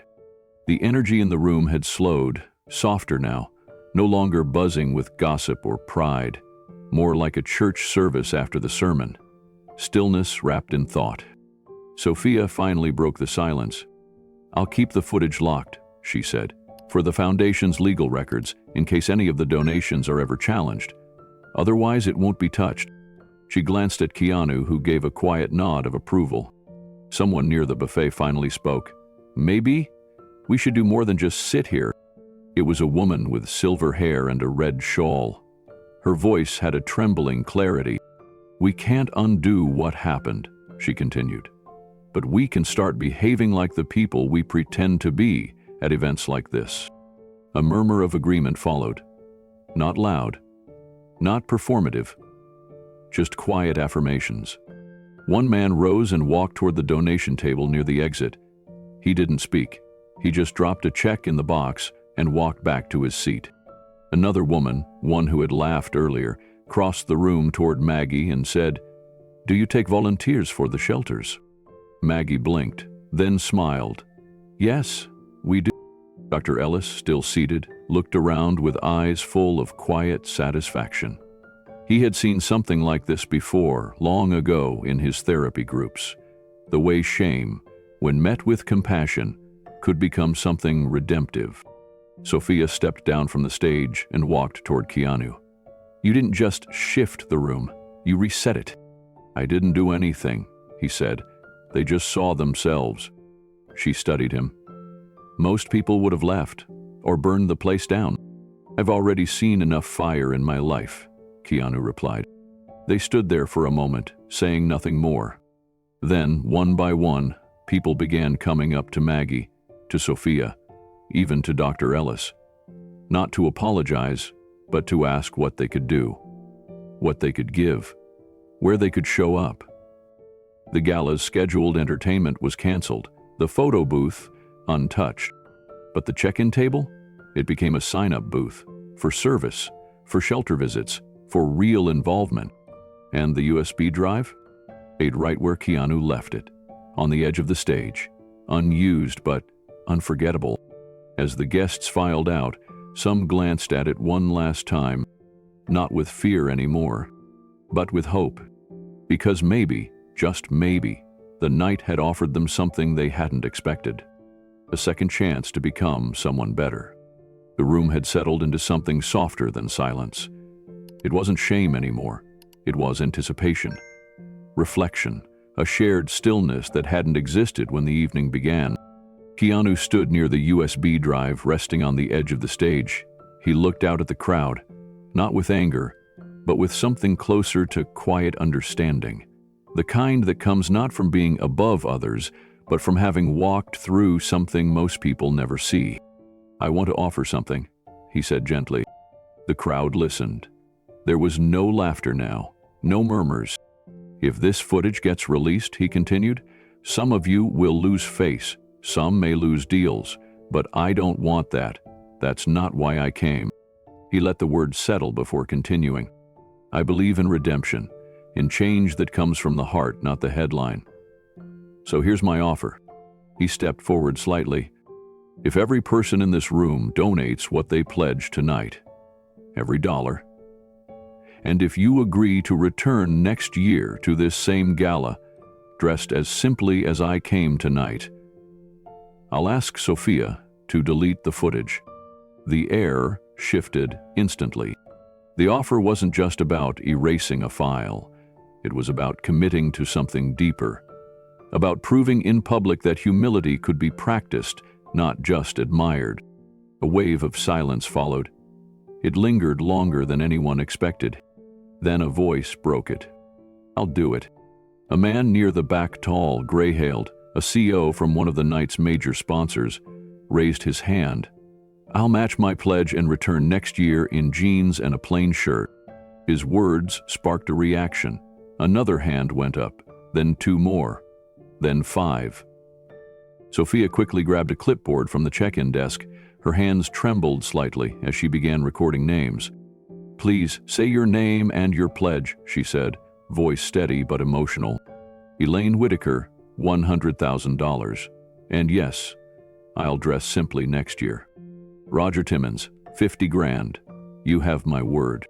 One by one they came forward, not for applause, not for recognition, but as if shedding a layer of who they thought they needed to be. Their voices were quieter than they had been all night, but more sincere.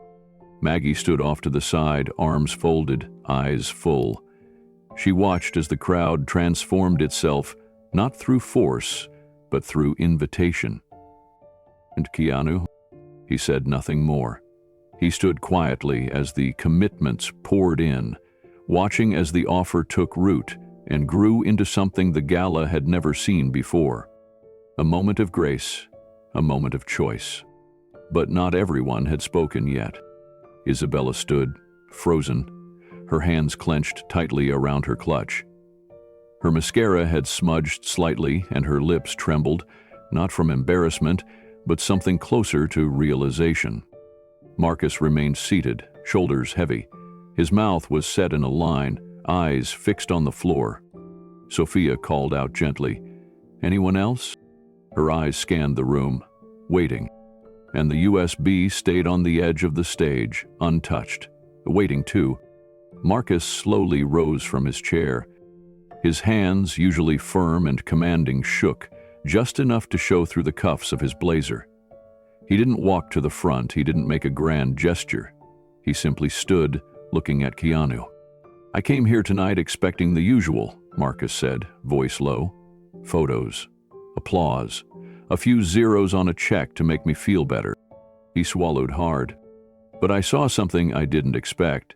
I saw someone walk in with nothing to prove, and still change the entire room." He looked down, shame softening his words. "I mocked you, publicly, because I was afraid of being ordinary. Keanu didn't move. He just listened. Marcus took a breath and spoke again. I'll honor my pledge, all of it. And next year I'll come back wearing jeans. Maybe even dusty boots. A few scattered chuckles lightened the air. Sophia wrote down his name. Her hand didn't tremble this time. Isabella stood next. She didn't speak right away. She simply walked toward the front, heels clicking slower than before. She reached into her purse and pulled out a folded piece of paper. Her check. She handed it to Sophia without saying a word, then faced the room. I spent most of the night laughing, she said. And when I wasn't laughing, I was filming, hoping to be seen. She paused. But now I realized the person I should have been paying attention to wasn't wearing diamonds or flashing a smile. He was the one quietly listening. She turned toward Keanu. I'll donate, and I'll be back next year, no makeup, no gown, just me. This time, the applause came. It wasn't wild or celebratory. It was soft, slow, and full of something real. Respect. Sophia nodded at Maggie, who stood nearby with her hands clasped in front of her. We're at 98%, Sophia said quietly. Nearly every guest has pledged and committed. Maggie turned to Keanu. That's your call now.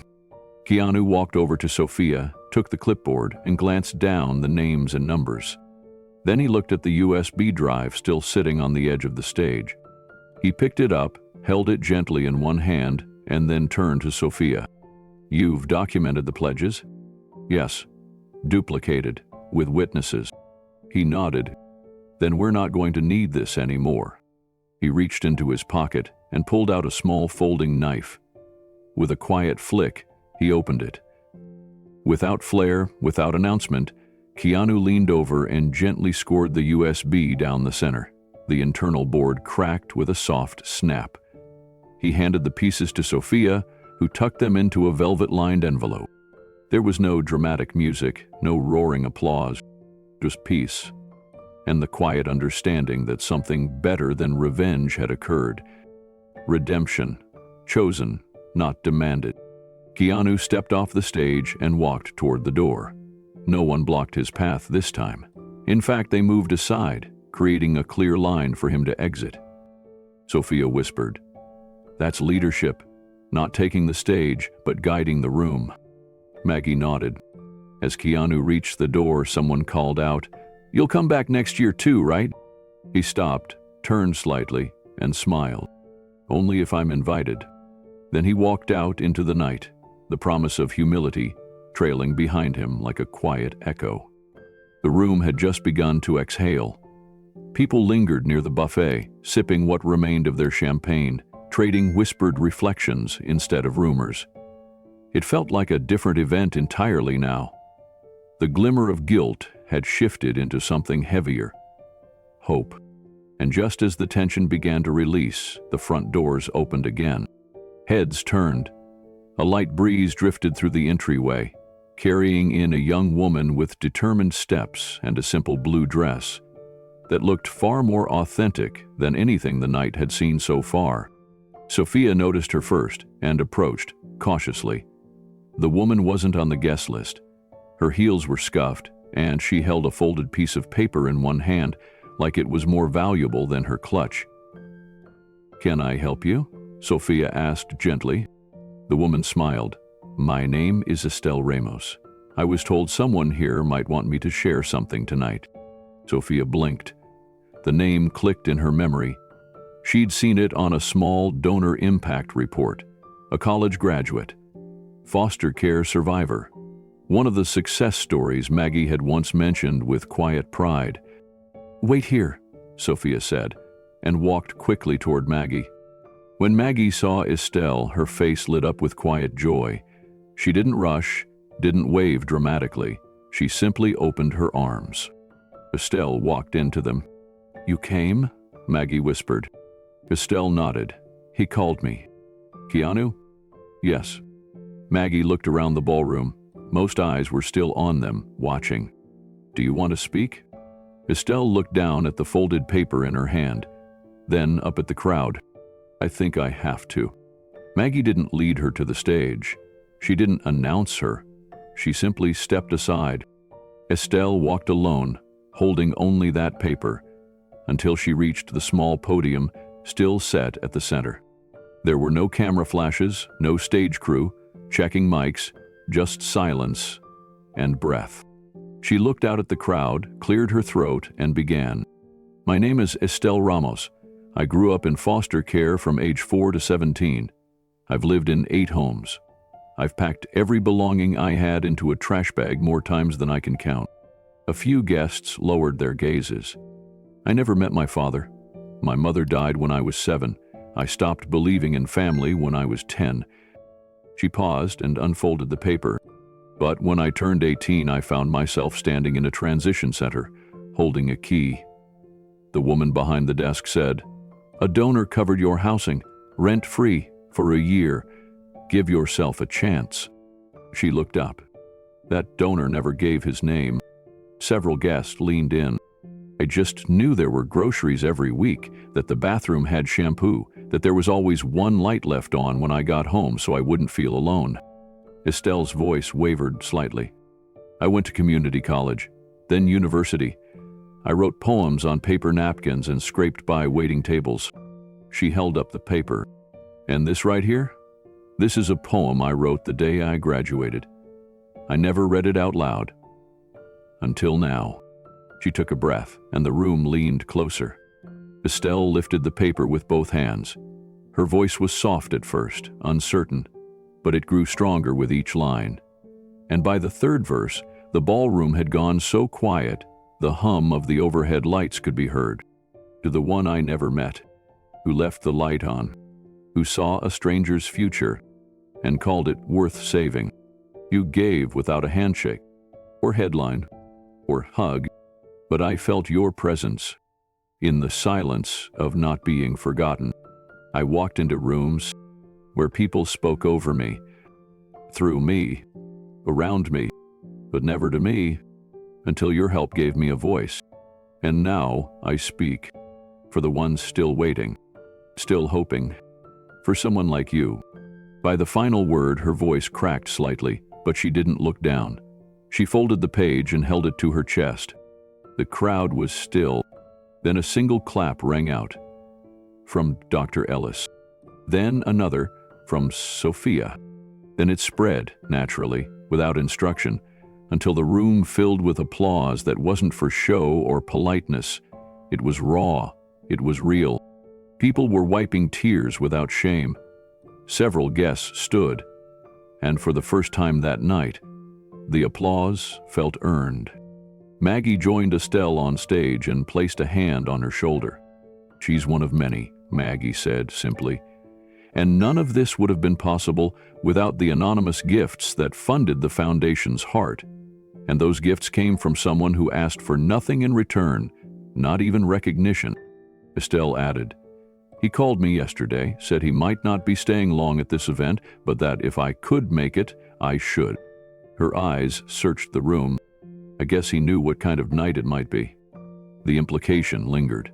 Keanu had known, and still he came. Still he had reached out to her, not for defense, not for protection, but for truth. Estelle stepped down from the stage to a path of quiet nods and open hands. She shook them all, one by one. Marcus approached her with humility. That was unforgettable. Estelle gave a small smile. So was tonight. Isabella, still silent, reached out and touched Estelle's arm. "Thank you for making this real." Estelle nodded. That was always the point. Sophia approached Maggie and whispered, "That poem, we need to publish it. Maybe with stories from other alumni." Maggie smiled. Already had the same idea. As the room slowly began to stir again, now reshaped by something far more enduring than money or ego, Estelle stood near the back, watching the sea of once indifferent faces turned inward. Something had shifted permanently. Not because of a scandal, but because of a truth spoken plainly. A girl once lost, now found, had lit the room with just her words. And outside, beneath the moonlight in the valet circle, Keanu Reeves leaned quietly against his motorcycle, helmet in hand, listening from afar. He didn't need to go back in. He didn't need the applause. He had already heard everything he needed. The poem, the silence after, and the change in the room that didn't require his presence to hold.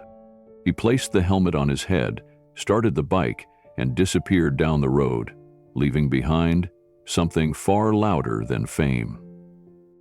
Legacy.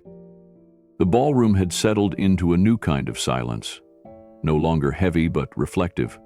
People were no longer checking their phones or glancing toward the exits. For once, everyone was present.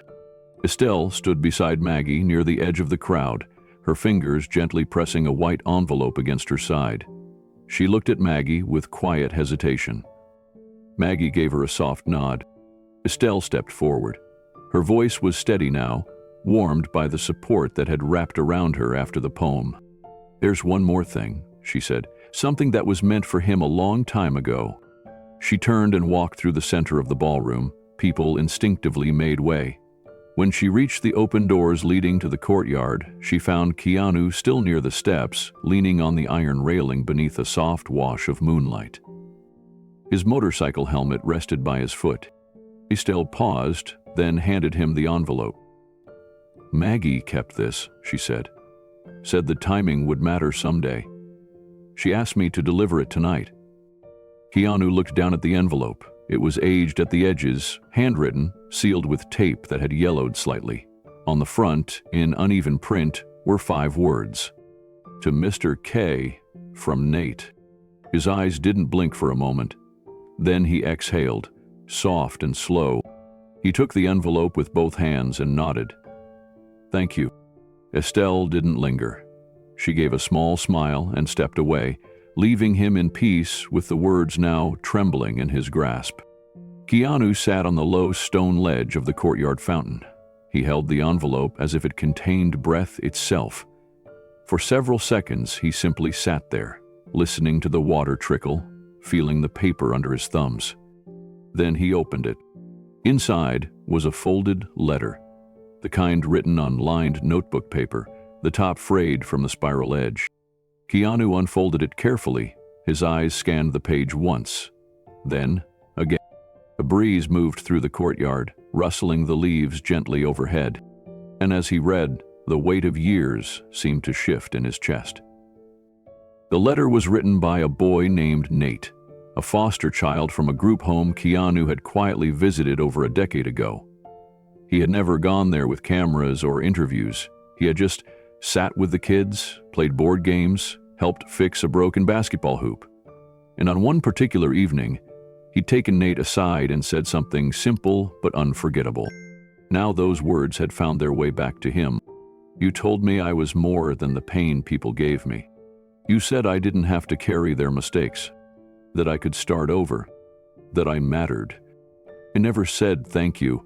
I couldn't, not back then. But now, I'm in trade school, I have a dog, I volunteer with kids who were like me. Because you believed I was more than my file. I believed it too." Keanu's hand went to his face. He wasn't hiding the tears. He just needed a moment to absorb them. Keanu remained seated by the fountain, the letter resting on his lap now. He stared out across the quiet courtyard as if the words still echoed around him. He remembered the boy, a skinny kid with a shaved head and deep, quiet eyes. He never spoke much, not even when the other kids cracked jokes or bragged.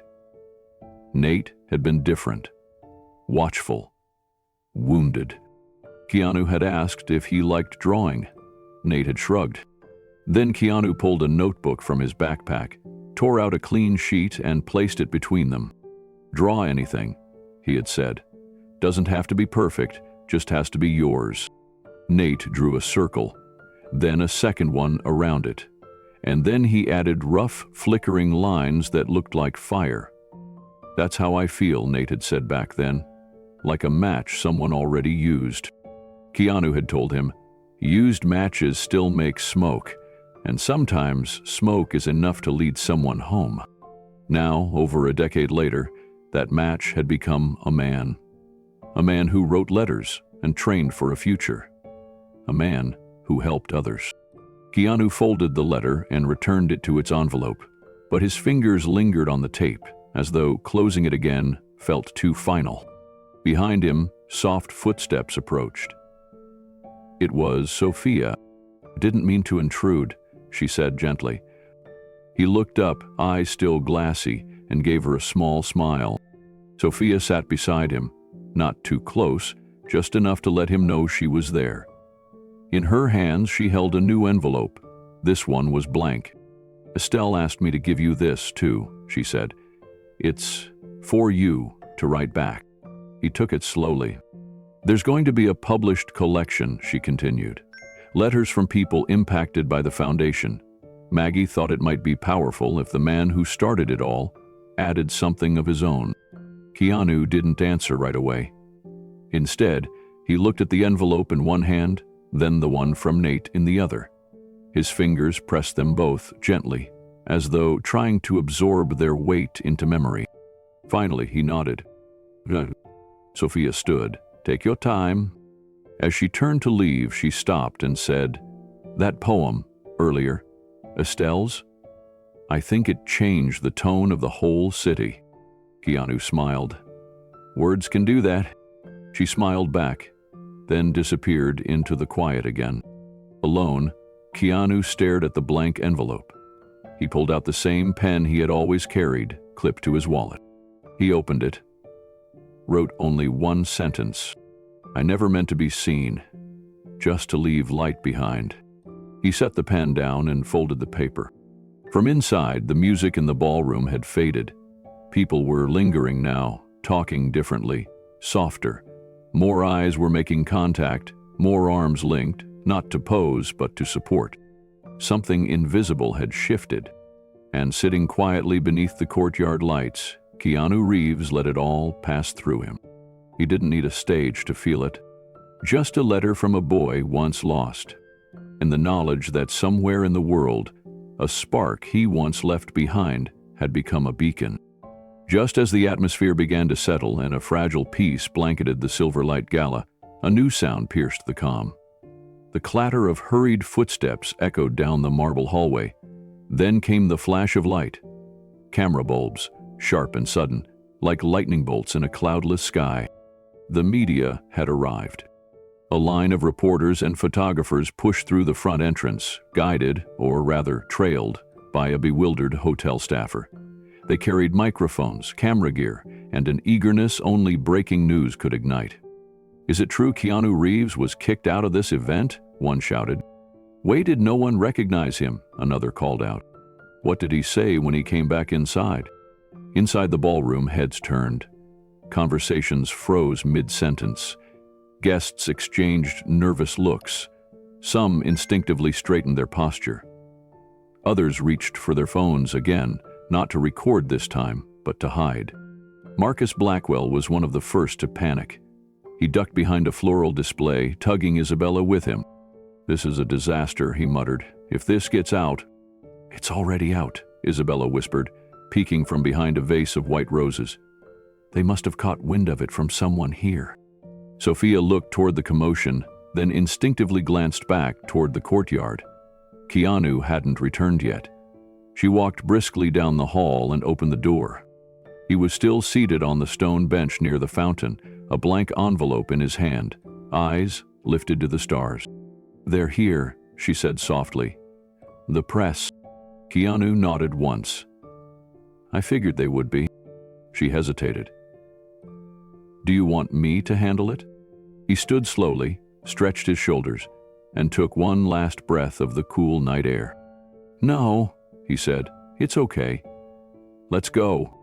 They walked together down the corridor as voices grew louder. One of the reporters spotted them first and shouted, "Keanu, can we ask you a few questions?" "Why weren't you recognized? Were you really escorted out? How does it feel being mistaken for a gatecrasher?" The questions came in a flurry, one over the other, but Keanu didn't rush. He stepped forward, not pushing back against the press, but also not avoiding them. He raised one hand, not to silence them, but just to ask for a moment. They paused. "I'm not here to talk about myself," he said evenly. "I'm here to support the Children's Hearth Foundation. That's what this night was supposed to be about." "But Mr. Reeves," one reporter began, only to be cut off gently. "I'm not angry," Keanu continued. "And I don't want to embarrass anyone. What happened earlier wasn't unusual. People make assumptions. I've made assumptions too." His words weren't rehearsed. They weren't even loud. But in that hallway, surrounded by flashbulbs and ambition, they felt like the only thing worth hearing. "What matters," he said, "is what happens now." One camera dropped slightly. Another reporter lowered her notepad. Keanu looked over at Sophia, who offered a silent nod. He faced the cameras again. "This foundation helps kids who've been through more than most people can imagine. They need hope. They need stability. That's why I'm here.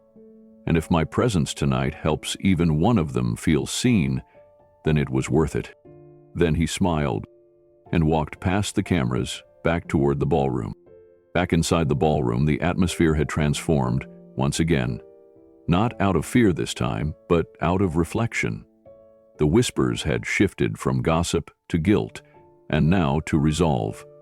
Some guests avoided the cameras entirely, ashamed of how they'd acted. Others hovered near Maggie Chu, asking quietly if there were ways they could contribute more directly to the foundation's work. Marcus and Isabella stayed pressed to the back wall, watching as the event changed shapes around them. A server passed by with a tray of water, and Marcus reached for one, his hand trembling slightly. Isabella still hadn't said a word. "You think he'll mention us?" Marcus asked under his breath. Isabella didn't reply. As Keanu entered the room again, the reporters trailed just behind, their questions now softer, more curious than confrontational. The gala coordinator took the microphone and cleared her throat. "Ladies and gentlemen," she said, "we are honored to be joined tonight by someone whose humility speaks louder than any title." She paused, then handed the mic to Keanu. He didn't step up to the center.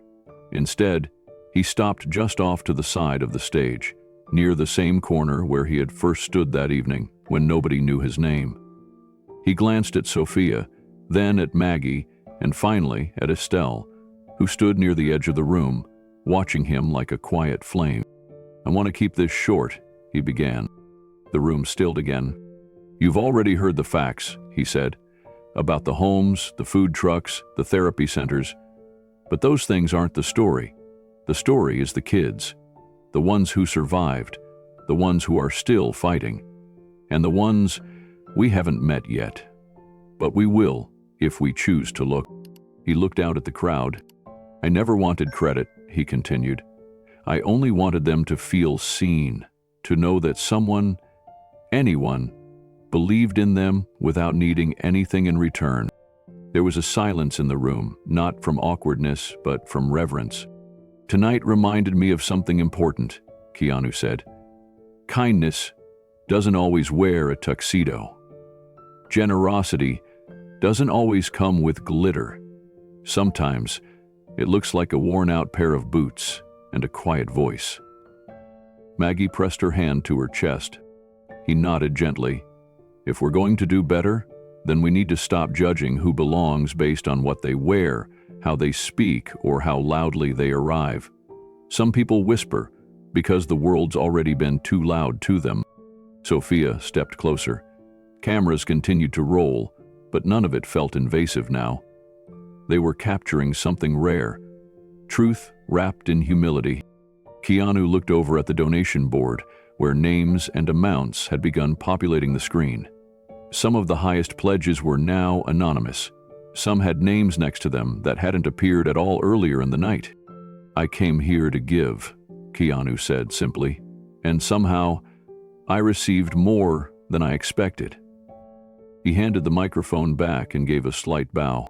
Applause broke out again, louder now, and filled not just with admiration, but with a kind of release, as if the room had exhaled something toxic and finally made room for air that healed. 3 weeks later, the gala was a memory for most. The press had moved on, The headlines had faded. Even the guests, once shaken by their own actions, returned to their routines of champagne brunches and private yoga retreats. But in a modest shelter tucked between an aging laundromat and a shuttered corner store, someone hadn't moved on. Keanu Reeves stepped out of a black pickup truck with a worn leather satchel slung across his shoulder, his boots pressed gently into the slush of an early spring morning. The building wasn't glamorous, its paint chipped at the edges and the sign above the entrance hung crooked, but he smiled at the sight of it. This was one of the transitional homes he had quietly helped fund years ago. Home 14, the staff still called it. No cameras followed him here, no handlers, no fanfare. Just Keanu, a box of donated books, and something to fix. Inside, the scent of oatmeal lingered faintly. A few children were gathered in the common area, hunched over puzzles and crayon drawings. A young staffer nodded at him from behind a desk. "There in the music room," she said with a warm glance, "and the bookshelf still busted, just like you asked." Keanu nodded with that quiet, steady smile of his. He stepped into the room and saw the shelf leaning awkwardly in the corner. A few plastic containers sat beside it, filled with old instruments. Drums with worn skins, keyboards with missing keys, and 2 acoustic guitars that had definitely seen better days. A small boy sat cross-legged on the floor, strumming one of them with no real pattern, just feeling the vibrations, humming softly to himself. He looked up as Keanu entered. "Hey," Keanu said gently. "Mind if I borrow that for a minute?" The boy handed over the guitar, wide-eyed but unafraid. Keanu crouched next to the shelf, resting the guitar beside him, then pulled out a screwdriver and a few wood screws from his satchel. For the next 20 minutes he said nothing. He worked quietly, smoothing the splinters, tightening the braces, realigning the structure with steady hands and a practiced rhythm. He didn't just repair the shelf, he restored it. When he finished, he tested it with a small push.